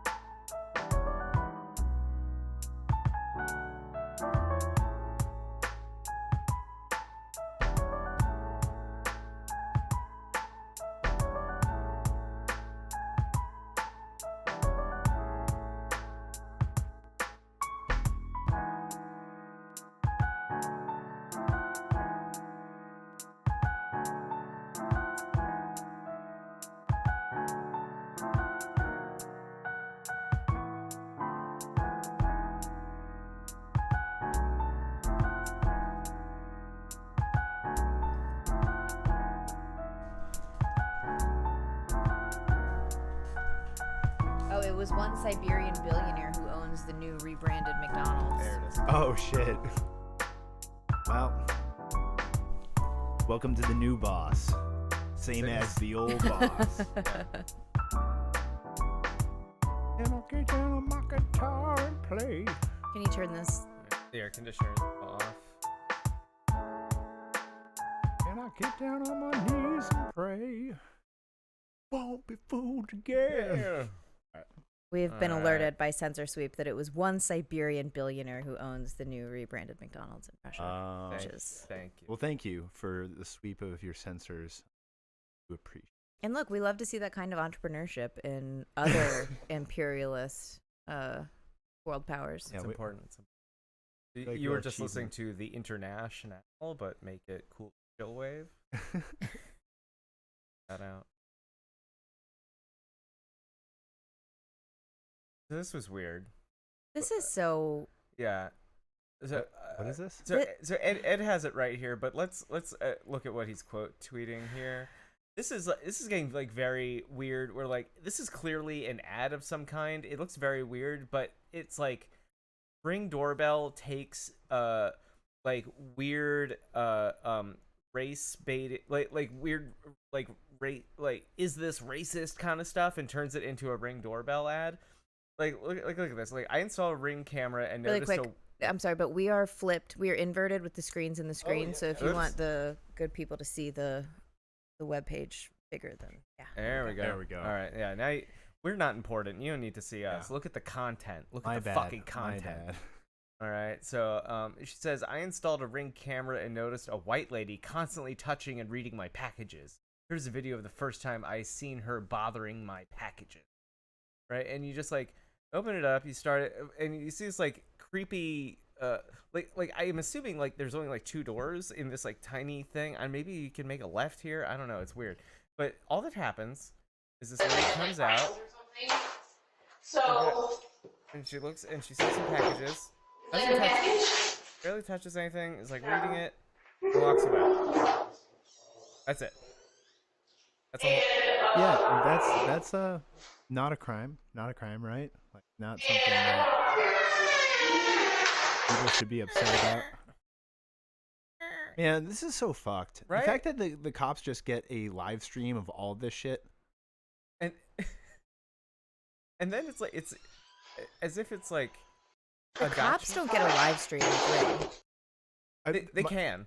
My understanding is that they can literally just tune into it if they want to. Like they don't like they're not getting like, you know, a HD streaming, you know, video system from every Ring ever that, you know, they can go back and scrub at will. But my understanding is like the whole thing, like remember when we covered like about 2 years ago how the cops were giving away Ring cameras? Yeah, because they can subpoena the camera footage. Oh, okay. But they can't like just like I want to look at the Ring camera on like 17 First Street. So that might be the technical letter of the law stuff, but back to how, you know, Snowden rules 420.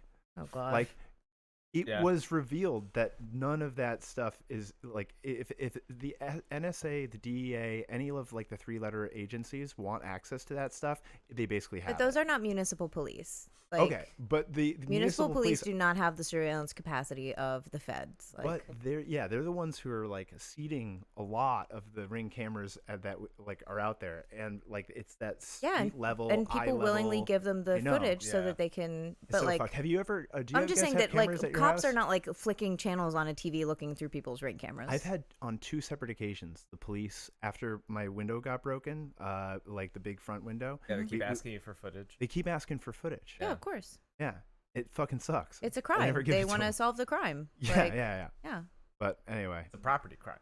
So that they want to which is the only kind that they care about, of course. Yeah. Yeah. So in this one, like she just like she points at the camera and goes, "Nice," that she has one, and that's it. And yeah, it's an ad. Yeah, like why are we advertising? Acknowledging my and now we're airing an ad. Yeah. Oh, and Squoops, thank you very much for that story and link. That's fucking badass. I'm gonna have to check that out. This is just cop shit. Like this is crazy. And she makes fun of her hair and her shorts. Like, I'm sorry, that's just nobody is tampering. Whoa, this with is like petty. Your stuff. Like, these are packages that are put in a public hallway that she's probably just checking to see to make sure that the name is not her or one of her neighbors, somebody that she knows. Delivery people put packages outside the wrong door all the time. I mean, I don't know. I just think that that's really like, it's fucking like absurd. Yeah. And to see all these people just like, yes, this is so cool. Yes. Yeah. So tell that dusty white bitch. Like, I think it's fucking deranged. Yeah, it's deranged, but I also think there's just like something like really like disturbing into this, that it's like taking some sort of making fun of white people thing and like turning it into a way to sell cameras, but also a way to like encourage black people, specifically black consumers, to like surveil the place where they live. Surveil themselves. Sorry, hit the vape. Hit the vape too hard. Sorry. Oh boy. You know, I got an hour and a half into the stream and I was like, I've spoken sufficiently eloquently. Now I can hit the vape and kind of fuck off for the rest of it. Well, yeah, this is messed up. So your take on this is that this is all orchestrated from like Ring or Amazon, rather, like Amazon's, making this all astroturfed controversy. And I think it could be, but notice the ring.com in the corner. If you share your Ring footage anywhere, anytime publicly, you're making an ad, whether you think you are or not. Like, also, I don't know. Let's go to something else. Yeah, unless it's like someone getting hit in the balls, like don't. That's because that's funny, or like a cop like falling or something like that. Yeah, slipping on a jelly donut. Yeah. So this one, just forewarning, Jordan Peterson dead names Elliot Page. In this, so and fuck this guy. Yeah, but it is like really like posting his L's. All right, let's see. Yeah, mute this for 1 minute. If you we won't pause it. We'll just watch through the whole thing. Walk away for a minute. Hello, everyone. A few days ago, I penned an irritated tweet in response to one of the latest happenings on the increasingly heated culture war front. In response to the decision of an actor named Ellen Elliot Page. I am employing this awkward and impossible naming style because it is now apparently mandatory, and am probably doing it wrong nonetheless, as you're doing it wrong is the whole point of what has been made mandatory. But also, I'm trying to make a point. I've essentially been banned from Twitter as a consequence. What? I say banned, although technically I have been suspended. But the suspension will not be lifted unless I delete the hateful tweet in question, and I would rather die than do that. And hopefully it will not come to that, although who the hell knows in these increasingly strange days. Wow. Okay, so we are back. We are back like 8 or 10 years. Yeah. Jordan Peterson is remaking his persona in the world from his original making of his persona in the world. Going back to the old stuff. And like it's been like a decade since he made his name in being a controversial dark web mind genius by basically like saying some incorrect shit about grammar and making the patent refusal to be respectful to people's like gender identity. Yeah. I'm sorry. What? I'm employing this strange naming convention. Yeah, you are, and for no reason. Just call him Elliot Page. It's not. It's strange and there's impossible. Nothing there's nothing confounding about any of this. Yes. Like, oh God, why is Papa Kermit always so just off his rocker? You know what I think he should do? Die. Yeah, I think he should die for his cause. Yeah, yeah, I think he should make himself fight one last dragon, and then let that last dragon be whatever is keeping you from just going through with your convictions and making this literally the hill you will die on, because you're probably going to die on the hill of like not eating vegetables. Sometimes, the chaos dragon that we slay is our own. I just want people to know that I'm pouring wine out of a bag, and I hope that you're all having a lovely 4th of July weekend. Hell yeah. July Force. Force of July. We can go in the opposite direction here. This is wonderful. Well, I don't know. Maybe it's not wonderful. I don't know. But this is... Episode of Is It Problematic? This is my host, BK. What's that? BK, are you problematic? No, this one's very We're gonna go find one of our coworkers, try and cancel. Let's go. Hi, what's your name? I am Joe. Joe what? Joe Mama. Oh, Joe Mama. Joe Mama. A lot of confidence. Joe, do you feel comfortable saying this out loud? No can do. No, can you say it into the mic and look directly into the camera? No can do. Do you think this phrase is offensive? No can do. Who do you think it's offensive towards? No can do. All right, let's find out.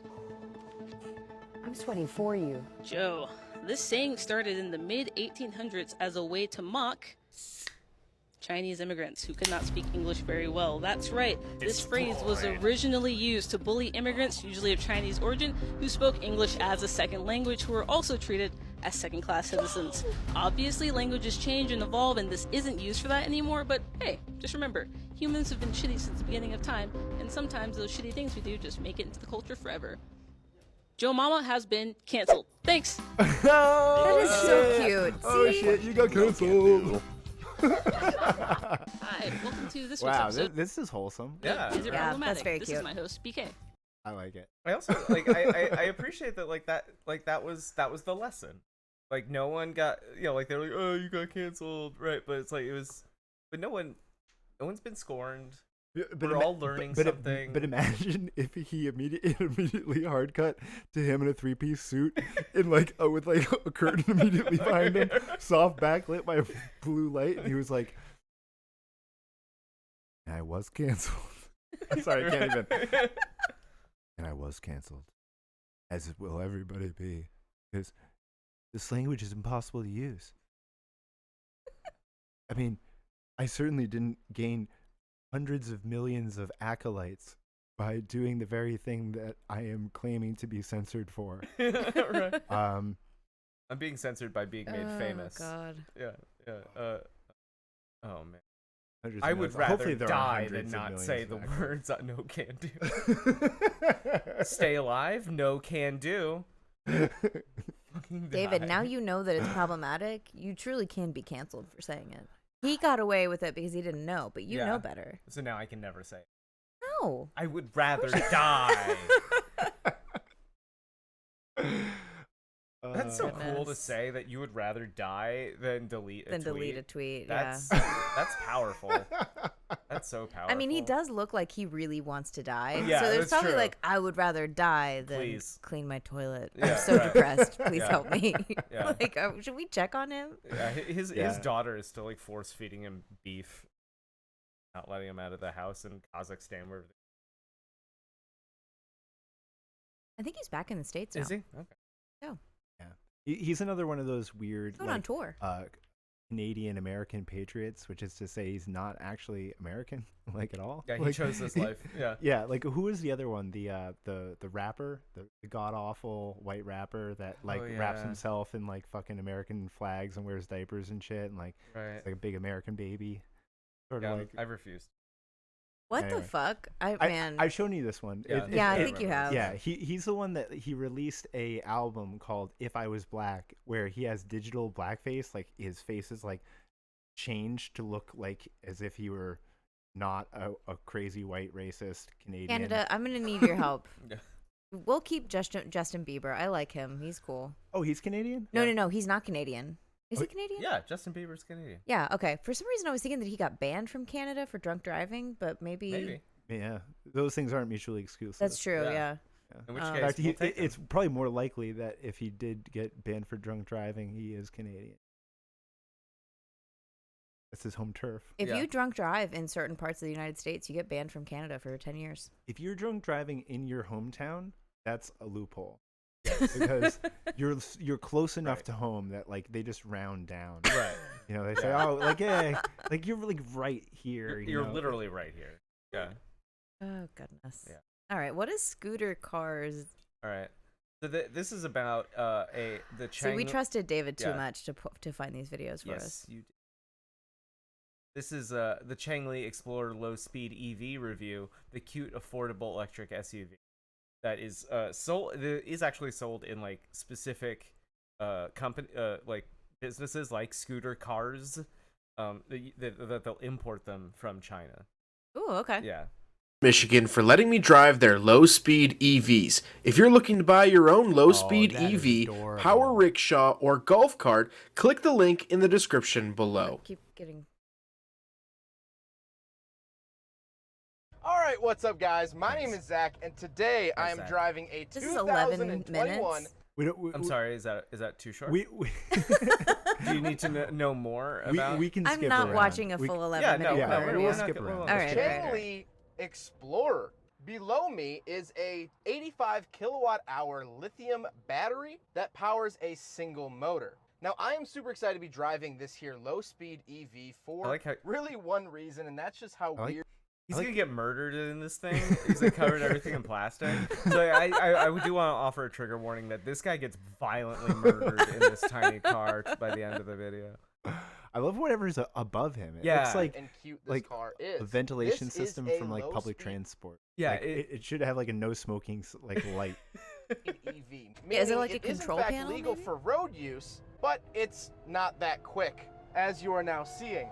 Look how tiny the wheels These are imported from China by Scooter Cars here in Sparta, Michigan. And like I said, they are road legal. Now, it's going to depend on your county, how you are going to register the vehicle, but basically, Scooter Cars actually gives you all of the required paperwork for the vehicles. And so basically, you just have to get a permission slip signed by your local police department saying that you can drive it on the road, and then you can drive it on the road. So like they are technically street legal to the extent that the organized gang that patrols your city. Isn't going to beat you for driving one of these slow ass. The video, if you are looking to help out the channel, there are some awesome links in the description below. One is for Cash for Cars. I like that Stop resisting your cars. It makes like 5 horsepower. It looks so dumb. Why did he have the slingshot there? Like it was an ad. He was talking about like all the things that you can buy to help the show. Oh, okay. But he does it in front of this little like rich person toy. Yeah. Well, so I actually wanted to talk to you guys about the slingshot because it's a rich person toy, right? Yeah. Like look at it. But this kind of thing actually is like if I were, as a mechanical engineer, which I am, to wait, you're a mechanical engineer? Yeah. This whole time, and as a worker and as a mechanical engineer, as a worker, I would actually design electric cars to basically be that, like the slingshot, but with a fairing. The fairing could be removable. What's a fairing? A fairing is like the top. Like a cab? Windshield, roof, like a side cage. doors. Yeah, well, etc. Yeah. But the idea though is like it environmentally protects you, right? Like one of the uses of a car is like if it's downpouring, work and not be dry, or still be dry. So I know this as a cyclist. That's like one of the things that Can't do on a bicycle. You just get wet. You got to be ready to like change into clothes. Yes, but, yes, cars are covered. That's true. Exactly. Yeah. And so the covering is called a fairing. Okay. But I would just call it a cover. I would just call it the car. A covering. That's most of the car. Exactly. But you start with a 3-wheel base just like that, and the back wheel you just make into a hub motor, and they make now 15 kilowatt hub motors for motorcycle size. What's a hub motor? A hub motor is a motor built right into the wheel itself. All you got to do is like put it on a swing arm with like a shock, and now you have. What's a swing arm? A swing arm's the thing that it's the linkage that connects a motorcycle's back wheel to the rest of the motorcycle. Okay. So it allows it to go up and down. Then you put like the ring in the shock, make it like not smooth. Mm-hmm. And the same thing goes for the slingshot. And in doing so, all you need is this hub motor, a control system, and a battery bank, and you have an electric vehicle. And so, anyway, I would design EVs to be basically slingshots with coverings. But what if you want to get like some 2x4s? Strap onto the top. That's what I do. Even in a CRV or whatever, just a roof rack. You're not going to strap 40 2x4s on top of your car. You could, yeah. You totally can. I've done it. Like, you just have to do it in bundles, right, to the roof rack. You get the 2x4s, and you just like, oh, that's the way I do it. Okay. Your response. Yeah. I would not do that. Yeah. Like, I would not. I would you not like do to place it all in the bed of a truck or something? Yeah. Yeah, because what if it falls off the top of my domed, what was it called? Escort? What was it called? Slingshot? No. The top, what's the top part of the car? Fairing. Yeah, Fairing. okay. Did you call it an ascot? Yeah, I did. That's the thing that Fred in Scooby-Doo wears. Right. Yeah. The little neckerchief. Yeah. Right. Yeah. Anyway. Okay. Between 80 and 100 miles per charge, and you can charge them on a 110 outlet, which will take several hours, but it's doable. 80 to 100 miles is quite the grab for these little cars. Here we go, foot to the floor. This is awesome. This is like blending a golf cart with a car. Yeah. Like, perfectly in the middle. 50 kilometers. This is awesome. 52 kilometers. Not great. Fast enough for a city. Yeah, see, this is the thing. If I were dictator, everyone has to drive these. All cars get lit up on the spot if you are not in this thing. This should have been the image for the. Yeah. This guy's face right here. They do struggle on hills, however. This is why I don't do video content, because little fuckers like you would be sitting around like, look at her face when I pause. No, I thought it was really perfect. The flow of traffic, especially with modern cars. However, I'm doing 53 kilometers an hour, and I'm doing it pretty happily. Now, this car does not have a transmission, but it is rear-wheel drive, and this here particular Explorer has 4-wheel disc brakes, and it actually stops on a relative dime, which is great. So, with that out of the way. This is fucking cool. That's a dime that is not pegged to like any other kind of currency. It's a relative dime. But yeah, no, this is fucking sick. I'm really glad you showed me this. Right? This is like right up my alley. Let's talk about the interior. I'm gonna have to watch this whole video now. Well, in front of me. No. Let's talk about the interior. Look at that dashboard. That dashboard is safe cute as trip. hell. Yeah. EV car safe trip. No, it looks fucking sick. Do have a gauge cluster. It's giving me some This is the information. future, people. It looks Get like in the dog pod, shit. I eat don't the bugs, understand why you drive guys the are saying these fucking- things. It's And like battery terrible. life and Drive things the like low-speed that. The EV. battery is just shown on a battery diagram. And again, this is a Chinese import, so there are a lot of Chinese characters. I unironically stand. Yeah. This is great. This is the only thing we This should is be allowed useless. to drive. You can't fit anything in this car. You It's could fit if roof you have Explorer. like one golden retriever, then you're good. But if you have anything more than that In to the gauge transport, Yeah. Well, like I said, just get a to the smart roof car. rack, you just Like those put- can go 50 miles an hour. Who was it that put their dog up on Mitt Romney. Mitt Romney, Yeah. strapped his dog's in the cage to the top of the information car. screen. I also like that it says EV car safe trip on the gauge cluster. Awesome. On the steering wheel, polite. I That's do have awesome. a horn. On my first motorcycle, it had a list, like a checklist. It That was should like, be the. Yeah. Yeah, that's what. There you go. That's Look how happy he is. clickbait. No, that's awesome. But yeah, I used to have my first motorcycle had a checklist on the front. It was like wear a helmet, like ride safe, and then it said protect nature, Aww. which I fucking thought was that is. That's very charming. I like that a lot.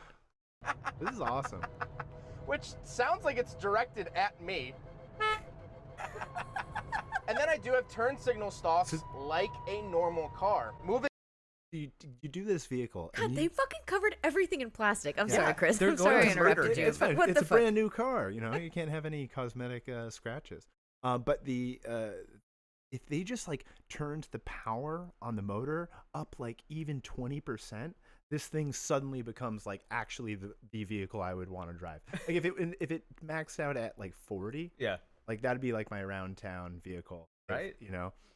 Moving on to the door, I do have a little door handle and little leather trim, as well as I have power windows. Again, a very Leather nice trim, feature. very nice. This is not just a golf cart. This is really something different, which is nice. Moving into the center, camera work I is do fucking- actually have an It's very good. infotainment system. I can go to my music, movie, Bluetooth, and my settings. However, You can look at your photos while driving your car. is not a touchscreen, which is kind of Didn't, annoying. Like, Elon get sued for letting people play video games while they drive. Yeah. And it's frustrating to use while driving, but this isn't really a car that you're going to be taking on road trips or anything like that. So if you got to switch to music, just pull over. I do love that it has this modern feature in it. It actually helps the vehicle feel like a 2021 rather than just something that's been mass-produced for years and years and years. That is a 2007 screen. Like, I don't know what you're talking about. You can't get a car with a screen like that in 2007. No, you couldn't, but you could find a screen like that in 2007. Yeah, but it you looks could. It wouldn't be in a car. No, you could. That's very similar to the first gen. What do you call it? Toyota Priuses. Ah. Like they had a screen just like. I retract my statement. Because this actually is new. Something really cool for 2021 is the fact that it also gets a reverse camera. Look at that. Now, it's not the clearest thing in the world, but it's honestly better than some American cars that we have Honestly, here in the I States. can't ever drive a car honestly without a really reverse nice camera backup again. camera and a great feature to have. Entirely, I'm like totally this. dependent on And it. down below that, we have the engine start-stop switch, is sick. our heater switch, which, because it's an electric vehicle, we this gotta stop playing this video simply because it's making me. You're about to buy one? Yeah. No, it's full. No more advertisements. No, I'm just gonna keep it on mute. But when we talk. Can I pick up one? Yeah, go for it. So in the same vein, I actually got pulled into a YouTube rabbit hole myself yesterday around electric motorcycles. And so, listeners know I ride a motorcycle. It's a ZRX 1100. You ride a motorcycle? And it is super fucking powerful. It's way more powerful than I need. It can do like $120 and like not even sweat, like not even like. Oh my god! Going fully That out. shouldn't be legal. I'm sorry. Yeah. There's nowhere in the United States that you are allowed legally to drive that fast. Yeah. Why are they making cars that can go that fast? Well, it's a more Well, okay. Why are they making anything that can go that fast? So the Other quick than, like, answer to animals. that is that with a motorcycle you want the power because it allows you to get out of sticky situations, like being able to quote unquote outrun the danger. Yeah, is but there's a critical. governor. Yeah, it would. You have to. It have to pull you down after a certain point if you were going to allow that, because you really need to like be able to get out of situations where suddenly a tractor trailer is like turning into you, and you're like, I can't brake and get out of this, so I have to just pull ahead. But anyway, DIY. I had to do that in the car a couple of weeks ago, and I saw somebody running a red light. Very scary. They almost hit me. It was very fucking. I had to pull over afterwards. I was so freaked out. It was like last night when those people tried to kill us. You whore. But we got away. Thank you. Anybody who wasn't here at the beginning of the stream is going to be maybe very upset. confused. Yeah, no, that was. No, I just called my. It's wife all right. a He whore. calls me whore all Yeah, the time. all It's the not a time. big deal. All right. So I kind of want an electric bike, but I guess like a pedal assist bike. If it has pedals, the thing that separates an electric bike from an electric. Yeah, pretty much. Yeah, you drive. Hey guys, Yeah, welcome sometimes you're to pedaling. the biggest video on this Making it series. one This this is an week for electric Ducati that Lord Kurt and I just finished building, and we're giving David it away. wants one so really May badly. 31st, 2022 is the deadline for the giveaway. If you guys want to get entered to win this bike yourself, head over to ninjagiveaways.com right now. Get yourself entered. But this video is not about the giveaway. This is showing you guys, every enthusiast out there. We're going to show you guys exactly how we did it. This thing does over 100 miles per hour, and we're hoping it gets about 200 miles of range or so, which is some groundbreaking stuff for very big range for an electric motorcycle. There's nothing on the market that even comes close to this, and the actual kit that they used, they like just have in the description, and it's fucking crazy. Like for the power that they're generating here, like the real core of it is the batteries plus the hub motor, and it can go like 120 miles an hour, 150 miles an hour, this motorcycle, and that's just with this thing that costs $1,400. Like this motor can just strapped onto a regular bike, turn it into a super bike basically, if it has batteries attached to it. So the battery management system, like how to charge it, the batteries and stuff, and like keep them like, you know, from running into trouble. That you gotta buy separate, but that's not that bad. The real cost is the battery. But anyway, they just go ahead and they take this bike and they basically turn it into an electric, and it's like really, really simple. Like there's a battery, a throttle controller that runs like an electronic speed controller for the motor, and then could you mute the video? Yeah, sorry. So they just replace all of the parts that go with electronics. So the brakes exactly the same, the steering system exactly the same. Like they completely get rid of the clutch. There's no transmission. There's no engine.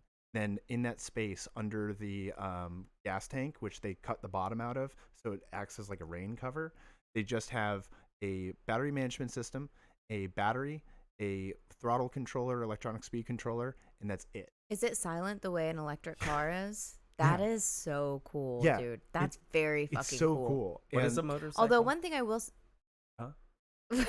What is a motorcycle? Although one thing I will say is that motorcycles being loud, while it is far and away my most hated thing about motorcycles, is that they are loud, because I am very sensitive to loud sounds. Yep.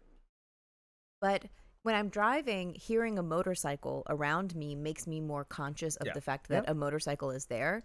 I would think that driving a completely silent motorcycle on, say, a highway would be kind of scary and dangerous. The new electrics that are going to be made by Harley Davidson are going to have the patented, which is to say, like, more than that. They actually carved a loophole out of like noise complaint laws, so that Harleys can be Harleys, because they're absolutely like I hate ridiculous. I hate it in terms so of how much. loud they are. But the electric version of the Harley is going to have speakers on the side. I was gonna say, so what you loud. do is you bring a fucking boombox with you, so you're sailing down like I-87, you know, with just like playing motorcycle sounds out of your speaker, so that nobody runs you over. It should be able to play anything though. So like you play like the hello, like just like be a you're playing like Toto, like. you're playing Toto, you're playing like Journey, and you also Crazy Frog. You play the song that the ice cream truck plays. Hello.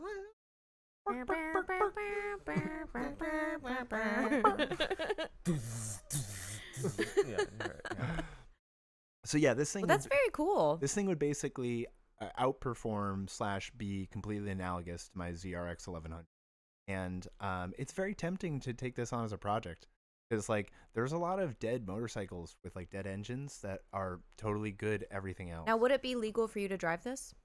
Yeah. What I would have to do is get somebody. You have to get an inspection. I'd have to get an inspection. The frame has to be DOT rated or some equivalency. Like, so I'd have to get some like engineer, maybe like a PE, to sign off on that the frame is standard. Either that, or I'd have to unmodify the frame.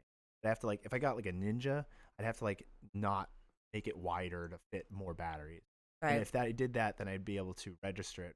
I had a buddy, Ian, that actually made his own electric motorcycle like more than a decade, like a long time ago. Real heavy. And and he had like a early brushed adopter, motor. you might say. Yeah, it wasn't that good in the sense that it couldn't compete like a gasoline motorcycle, but it was sweet. And one of the coolest things about it is that it goes in reverse because like no bikes go. Oh, so very interesting, right? When you want to like back up your bike, you got to shimmy. Yeah, and it's actually really difficult. It's always I've always seen people doing that and think, yeah, that looks challenging. Like, if there's even a very slight tilt that you're trying to back up on, like, yeah. I want a pickup truck. I want the Chevy Lightning. Yeah. I want like a Ford. big, Ford. Yeah, Ford. sorry. Okay. I'm a girl. I don't know these things. No, I'm happy to explain that to you. And I appreciate it. Yeah. I always love when you make me smarter than I am. Ford like a Nazi though? Yeah, I mean, but he's dead, dude. I mean, he's not like still. It's not like he's making the cars out there, with the monkey wrench. It's called a Lightning. I think that. Yeah. No, what I actually want is what's the other one? No, I want an all-wheel drive Ford Maverick that's electric. What's the other one? What's the other brand that we were watching the review of the other night? Oh, the Rivian. No, there's that. I do like the Rivian. Oh, the Chevy Colorado. Silverado. It's a Silverado. Maybe. The Chevy Silverado. But I want like a small electric pickup truck. I That'd don't be want. pretty badass. Just something you could put the 2x4s down in the back. Exactly, which makes me feel safe. Yeah. And we're like, go get an appliance or a bunch of mulch or like anything. Can we just witness of this cringe ass dude has a katana? He has a katana. Oh god. But he is going over $1 on a homemade electric motorcycle. So hat off to you. No, I don't think that you should be driving that fast on anything, including and especially your motorcycle. Dude, I want to see him cut something at 100 miles an hour. Like that isn't like a stationary object, like a tatami rolled mat. Like I want him just to ride by. I'm sure somewhere in the country there are like totally private roads where you can do stuff like that, right? Like that's got to be a thing. Yeah. And I'm glad somebody in the Discord, it was the Patreon, commented that they also know the Cold Steel videos, which we could watch. We could watch some Cold Steel videos. That shit is fucking crazy. It is 2:05. Yeah. But I'm not in a rush to go. I mean, I don't. Oh, hold on. I don't have anywhere to go. Before we'll save this one for the very last. We have to do this one. Okay. But, okay. Yeah. We do. We do. What is it? Hot steel? No, Cold Steel. Cold Steel. Just that's like the opposite. Any one of the videos, you're gonna get the whole gist. Just need to real quick though before we move on. Yep. Sensor Sweep says there's a pickup version of that Chinese EV you just watched. Yes. And the truck bed has a hydraulic lift for dumping. Yes, I've seen that. So this I do want. You're saying that this thing can do mulch hauls? Yeah. In a city? Yeah. That's fucking awesome. Yeah, that is fucking awesome. God. And this is why, like David's idea that, the best urbanism, the ideal like socialist, like communist urbanism of the future will be no personal cars. Sure.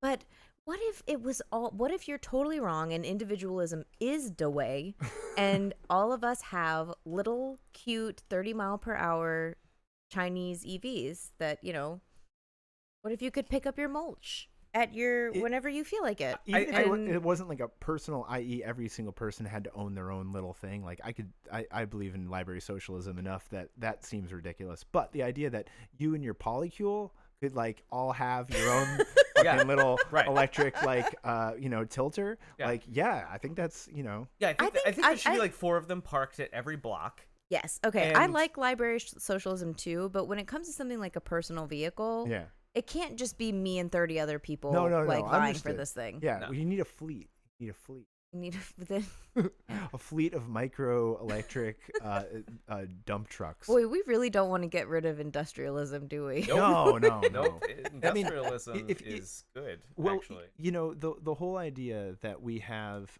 since the writing of Conquest of Bread increased our productive capacity more than 100-fold. Like that's sweet. As Mark said, capitalism was an essential element of the historical dialectic. We needed the efficiency that it creates so that we can expropriato. Yeah. So trigger warning to vegans. Or I don't know. I guess they're already dead. But there's a lot. Well, they probably don't like that either. Yeah. I don't want to I don't want to see a dead person get chopped up. Well, it's not. It's not. But well, I know. But they actually they do some of that. Like this guy is. This one is about to do some decapitation. Okay, I'm gonna grab it. The point I just want to point out is that there's a whole YouTube channel of like dudes hacking at stuff with like weapons, including like boots full of stakes and shit, to like show just how you effective. can chop off a foot. Yeah. You can totally chop off a foot, bro. Cold steel. Today we're talking about the Hungarian saber sword that is. And so they sell all this shit too. So these are also free ads to all these. We're going to go over in great detail with Lynn and Luke. But we've got some announcements to make. We've got 4 of the double agents we have to give away. You don't have to. But we don't have that on this one, so we're going to use our wrist. Dude. What is that knife? What is that? This way? This The guy's, saber? This guy's a Okay. Civil War Okay. reenactor, and I'll give you one guess as to what side he is. Yeah. You're right here. I honestly have to imagine that most Civil War reenactors, like, you have to like draw straws to decide who has to play the North. God, what's the matter, honey? I got cast as the North this week. Be a fucking Union soldier again. I told Jeff if you shouldn't have to do it twice in a row. Anyone who did it last week doesn't have to do it this week. All right. All right, come on, Stone Cold, just fucking swing the thing. What are they? Are these like wrapping paper tubes? Yeah. What are they chopping up? Who gives a shit, bro? This is some of the tamer stuff. If you look up battle axe, cold steel battle axe, I bet you there's a There we go. a battle axe going through like a boot full of stakes. That's really all I want to see. That money shot, and then we can move on. That's all I need. That's all I fucking need. Oh, here we go. Okay, now I'm seeing stakes.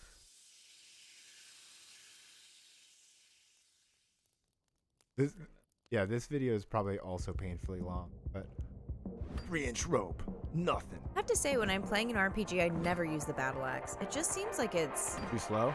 It's too slow. It's, double-handed. Yeah, it's too slow and it's two-handed. So, like, at least with a long sword, like, you're, getting pretty decent. Slay the milk. Fuck yeah. Fuck yeah. Why are you wasting all this food? I don't understand. This is America. We don't even need it. We made it. We're not even gonna eat it. They don't call it the 4th of July for nothing, okay?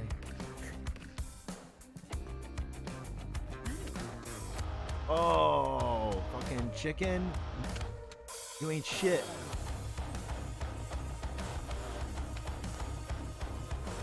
Got it on the camera.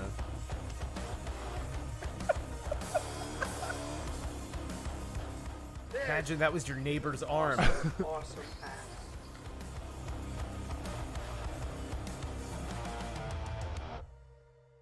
I can see the appeal. Right. I can see why this is fun. I really can. Wing. And I understand why it needs to be meat. The flour, the milk, I don't get. The meat, I get. Yeah. And that looks fun. Wow. Man, I was really hoping that it would hit on the back and just like fall off. Yeah. Kevlar. Coconut. Tie strap. Put a car. So this is rigorous product testing. You don't want like some fucking souvenir bullshit when you go to like the Ren Fair. Yeah. Go home and then you try to like actually hack at a door. Yeah, you try to cut a chicken in Right. half and it's just like this doesn't work. it bounces back. Except no substitutes. Yeah, no, you'll really fuck up a Potemkin village with that thing.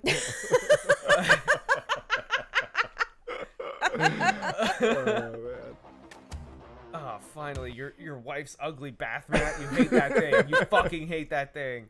Squoop says you got to get Zombie Giuliani for the background music to these Yeah. videos. Oh, That would true. be very good. Yeah. True. We could just make our own Cold Steel video and then just like submit it. And I bet they'd like. Are you put a it- smithy? Like Well, no. I'm gonna. are we gonna buy? They're the experts, right? Yeah. And then we do our own video, but we like up the ante with the ridiculousness of what we chop. Like a baseball bat and like a bag of grapes. Yeah, let's like what's the most bizarre thing to chop? Like a big firework. or something. Oh my god, I'm not gonna do that, dude. I was thinking going like full Gallagher, right? And you're just like cutting watermelons in half. Oh, that would be pretty cool. See, I was thinking you go to like Walmart, you go to Target, and you go to that section where it's like everything is under $2, and you buy like, you know, like a little, like a cutesy like candle holder, and you just like with a, you know, with a landline telephone, you like smack it. Oh, you know what we could do that would also be politically just is that we go to Home Goods and get all the Ray Dunn stuff, and then you break that shit in front of like white ladies' eyes, like all the Karens looking at. What the hell is who's Ray Dunn? It was a very racist man. Oh, No. It's a font that like mugs have stuff that it's finally Friday, you know, and it has it's in this font that also kind of looks like should be on like Nightmare Before Christmas or something. It's yeah. But anyway, yeah, I thank you, Scoops. I think I'm gonna do a Tom Giuliani video. We just set up the most absurdist Gallagher. Also, Nathan says that he tangentially just recently learned of the hot guys chopping wood subgenre, which is definitely one of my many TikTok lanes. Yeah. One of them like took time off from doing his regular videos, put on a pair of eyeglasses, and talked very passionately about women's right to choose. Nice. And that was the wettest I've been watching any of his videos. Let me tell you something. Because he was so real sincere and serious. And he knows. I mean, his TikTok, because, you know, TikTok will show you who watches your videos by genre, or by gender. Yeah. And he's like, I know that 93% of my followers are women. And I just want to tell you. And I was like, yes, please just tell us, Thor. His name is Thor, by the way. Wow. Wow. Yeah, no, this all gets the axe. All gets the axe. Yeah. So there are these, and I learned this on TikTok too, that there are these women who will go to places like Home Goods, Michael's, Target, a few other places like that, and they will find all the daily releases of Ray Dunn stuff. They will like feverishly buy them, and they're really like aggressive. One woman who works at a Home Goods was saying like these women will come up and accuse me of hiding Ray Dunn from them. They're like, I know that the Christmas tree that says like "Welcome Home" is supposed to be out today. Wow. And then like they sell Ray them Dunn online. mania. Yeah, and they sell them online for like 600% markup. Mud pie. Wow. No, you're good. Have a giant mud pie. Nice. Wow. Now, see, my cultural literacy 2 points. Yeah. I had no idea what any. Hundreds of husbands of Ray Dunn. Can we talk about the modern cultural phenomenon of like women who get so into a thing that it destroys their marriage? Because there's certainly the analogs for that for men. Oh, I'm thinking like MLMs, like oils, or like jobs. Well, like MLMs. Yeah, but that's like a type of job, right? It's a type of scam. Sure, but they think that it's like. Well, they're very cultish. I mean, like MLMs are very cultish. Like, it's not just a job. It's not like being, working at FedEx. It's like. I'm just saying, I'm pro worker when it comes to MLM, and honestly, I think the whole anti-MLM thing is a little reactionary. I mean, and it's pretty sexist, really, if you think about it. No, that's like a huge movement of like men's support groups. It's one of the few like men's support group types which really speaks deeply to misogyny. Yeah. That are like common is, my wife got really into a thing. It fucking sucks. She's spending all the money that I make. These tights, they don't even look good. They're fucking ugly ass tights. All right. Well, what was the thing you guys definitely wanted to get to? Oh yeah. Okay. So all right. So everyone, I have an uncle. This uncle lives in Boca Raton. He did the disservice to his father and his father's father by deciding to anglicize his name as a nom de guerre in the conservative right-wing sphere. He goes by Al Casey. His real God-given name is Kakachi. All right. He's ashamed of his Italian heritage. Yeah, he's ashamed of his Italian heritage. Wow. Right. Because he needs to be more white than Italian. Yeah, but he won't see that. You won't see that in this one. But that's just background for just like how little scruples this man has. And he convinced the local news. This is not the only local news station that ran this story. To talk about his mango theft. Yourself or family or friends. How about this one? Police in Boca Raton are on the hunt for a man and a woman who thought it was a good idea to steal mangoes. The Now's Gabrielle Saran is live at the scene of the crime, a home along West Camino Real. Gabrielle? My mom's Shannon, older the victims brother. of this mango He's one of theft reported 17 the crime to Alberts police that David's because they related spent to. 10 long years cultivating this tree, and this was the first year it bared fruit. So it's no surprise they had surveillance cameras trained on them. Yes, it should be a surprise. That's that's fucking fucking weird. And Patty. That's fucking insane. What, you guys don't have cameras on in your fruiting? David's raspberry bushes are surrounded by a series of small cameras, all of which are being directly streamed by the municipal police as we speak. We had to pay so much in taxes for that to happen. Think about how they've arrested so many deer. If you had used my homie's automatic turret thing, right, you'd have no squirrel problem. That's a good point. That's a good point. I should do that. You could have. If we just shot them, you mean? Yeah. Well, you wouldn't be shooting. Right, them. the robot would. Yes, exactly. The robot that we set up would be shooting them. Yes. Okay. And Patty Kakachi cared for. And he did say Kakachi. Kakachi, yes, he's still going by Kakachi here. I think I forgot what year this is, but it was use pretty more sympathy. It was pretty far into like Trump's like third year as president that he started using it. You can go find him on YouTube, and I think still on Twitter as KC, like the letters K and C, Home Defense.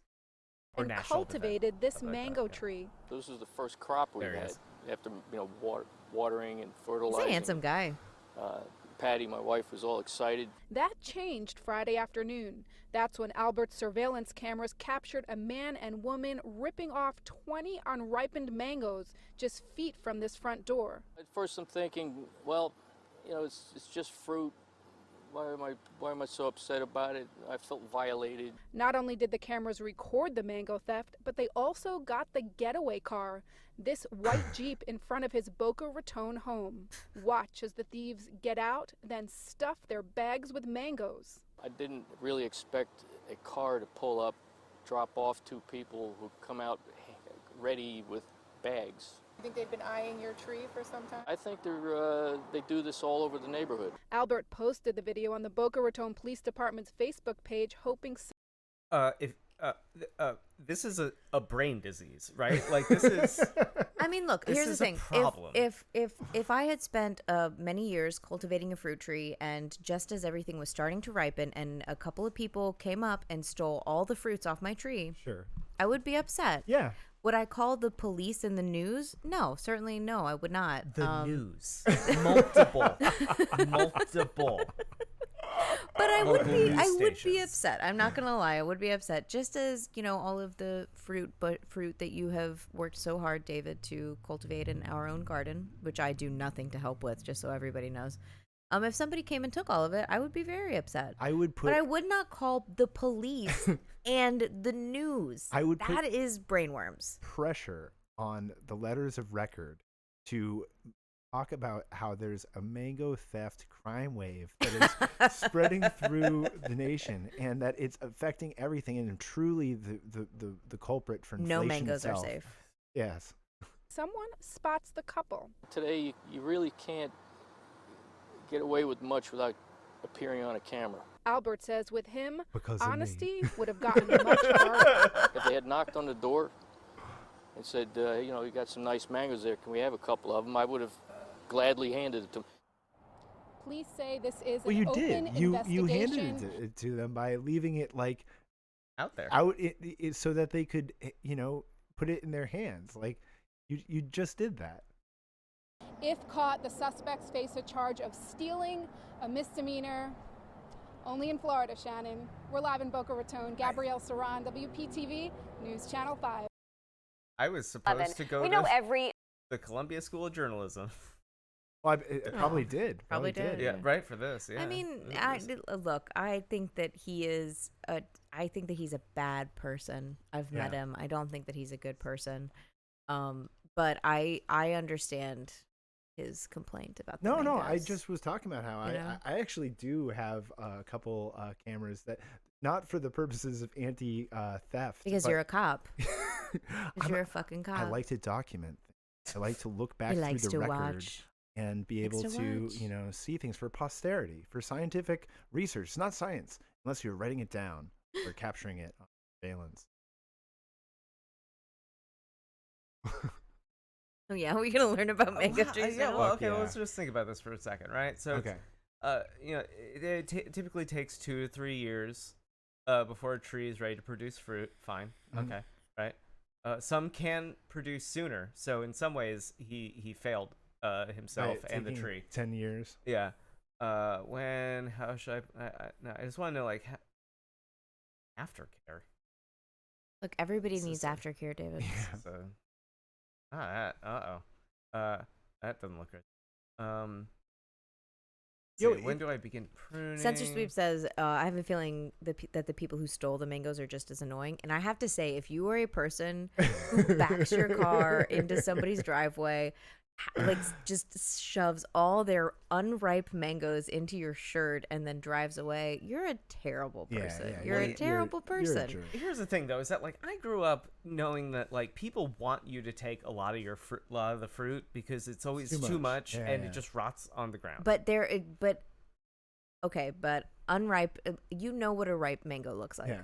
If you're stealing mangoes, because they got that good, you know what a ripe mango looks like. There are none on the ground. I mean, I'm just saying, those people are shitheads. They fucked it up for even themselves. Like what he was saying, like they had gone over and been like, "Hey, got some nice mangoes there. It'd be a shame if I came here when you weren't paying attention and stole all of them." hey, nice mango. All right. I'm thinking we should wrap this up. Okay. Yeah, let's do it. I mean, I'm looking up the stuff about mangoes, so I guess it's probably time to go. Thanks. If you're still here, man, you're a champion. Thank you so real. much to everybody who came to the stream today. I guess maybe we'll hit like the next couple years of the pod since we promised that we'd do that and we didn't do it. But yeah, first we might do more of these. Yeah, maybe. I'm down with this. This was a lot of fun. Yeah. If people, like there seemed to be a pretty high participation rate in the chat. Yeah, we did pretty good. That was pretty fun. Yeah. Not just speaking to each other and then posting it into the void. Like a faster rate of feedback, which is, fun. It feels a little weird being on camera. Like I like that I can't see that I'm on camera. Yeah. Which is how I like all of my Zoom and my I don't want to look at myself. When we first started doing this podcast, I had mic fright. Like in the very first 2, even 3 or 4 episodes in, I was very self-conscious. You still are. I'm sorry. Have you noticed that? I mean, a little bit though, right? Like you still get a little nervous about. Oh yeah.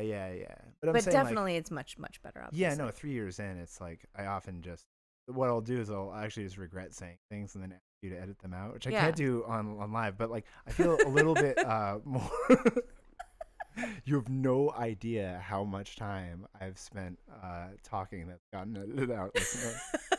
He'll get to that. He'll get halfway through and he'll be like, "Nah, cut that. Cut all that out." You're like, "Oh man!" Like the other day, you wouldn't believe how long it took to explain to my coworkers that my unapologetically white shirt wasn't racist. And then I'm like, wait. No, just edit that out. Could you just take that out? Okay, right. So, but it takes 100 to 150 days. Oh my from fucking a mango God. to go from a flower flowering, but it takes a while for it to get to flowering. 2 to 3 years. We covered that. Thing is that after the initial theft, you're waiting just a little bit longer. I'm saying. Okay. So we're also hoping to do more things like the MK Ultra series that we've been doing on the Patreon. Which people I think have loved it so people far. have really, really liked it. We've gotten a lot of good feedback on it, and I I always like doing that kind of thing. I like doing deep dives and research and, coming to the conference. Poor Chris has to put up with the fact that I'm a fucking control freak and I'm not going to record an episode of the podcast unless I have at least 5 things that I have read enough about to speak cogently. Yeah, well, thanks for that, because part of I'm sure it makes the show way more listenable than it would be if everybody just winged it like I do. Maybe. But I have to say, like, the thing is, you can remember things. Oh, like you can, listen to something 4 months ago and can rattle off names from it. I cannot do that. If I haven't read it in the last week, it only exists to me as like an abstract vagary that I can say, I can't remember the name or when it happened or where I saw it, but what I can remember is that there was kind of a person who was sort of doing a thing. Yeah. That's as best as I can get. Yeah, so the MK Ultra episode without research would be like, yeah, like a bunch of bad stuff happened. Dude, the CIA there was, like a lot of gave drug people use. acid. Whoa, weird. So we might do more of those. Definitely for the Patreon feed. Maybe some more for the regular feed. Yeah, we should probably post one of those. Maybe, yeah. Leak it on one of our we should leak it on our own. Yeah. It's like vacations. I'm gonna be on a vacation. Straddle us Sunday. Oh, me too. I'm going to see my folks in Georgia. Yeah. So maybe the lucky non-Patreon listeners will get a little taste. This guy gets a daily wheelbarrow of mangoes. That's the life, from like dude. 3 mango trees. That's the life. We all agree that your uncle is a piece of shit. You don't have to convince any of us.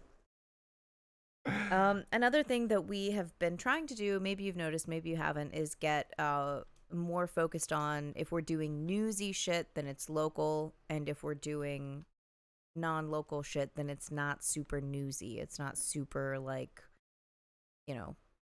what everybody is talking about right now. So we've been trying to do more of that. Some of that will be unavoidable. I mean, yeah, it's hard. And like I've also like seen a few criticisms lately that are like leftist podcasts who only talk about news and not like active organizing efforts, should consider what they're putting out. I would like to just say from my own perspective, a lot of the organizing work that I do is not stuff that I will ever talk about publicly, because nobody outside of the people that I'm working with need to fucking know about it. It's not anybody's business what I'm doing to make change in my local area, aside from some things like electoral work or whatever. But I would say it's generally bad advice to be like, hey, stop commenting on things that are happening to people around you and start telling me your plans for, and your strategies. What are you going to do to fix it? Yeah. Like, if you're not, being a self-appointed, messiah in this moment, going off of your efforts, try to change everything that's important to and affecting everyone's lives, and like, what the fuck are you really doing, huh? But it's also like literally the majority of organizing work that I do personally is not stuff that I would ever talk about publicly, where anybody can hear about it. I've asked you to. I know, and I won't, because it's, if you want to know about it, then let's sit down and have a chat. But otherwise, no, I don't need any fucking. I don't need just any Tom, Dick, and Harry to be able to instantly find out everything that I spend my time doing. It's not. A lot of the work that I do is more sensitive than that. No, that's real, like, Beto O'Rourke. Like, how much money you got in the strike fund kind of bullshit, right? Remember when he did that? Like, I do remember. Yeah, that is exactly what that kind of what that means. And I know the people who make those criticisms are very well-meaning, and I understand where it comes from. I totally do. I will fight you. And we try to talk a lot about organizing efforts that are public and both local and national, but that's when folks are like ready to present their work to teacher, and I'm just not ready to do that. And I think probably all of us are mostly in agreement on that. Yeah, definitely. In any event, thanks so much for tuning into this live stream of Ironweeds. We hope you enjoyed it. Let us know if you did. Maybe we'll do it again. I can't find my uncle. So you can find You can't find your uncle's Facebook page? No, I was looking for his YouTube account. Oh, okay. He might have gotten rid of it. He might have. So every once in a while he posts too many things about the illegal guns. Everything gets taken down. All right. To those of you who contributed to the chat, we especially appreciate you. Yeah, you guys are the best. You're the real MVPs. And let us know what you want to hear about next. Ironweedspod@gmail.com. happy July 4th. Yes, absolutely. And happy 3 years, boys. Yeah. Here's to 3 more. Hell yeah. All right. We love you. Bye-bye. Bye-bye. Peace.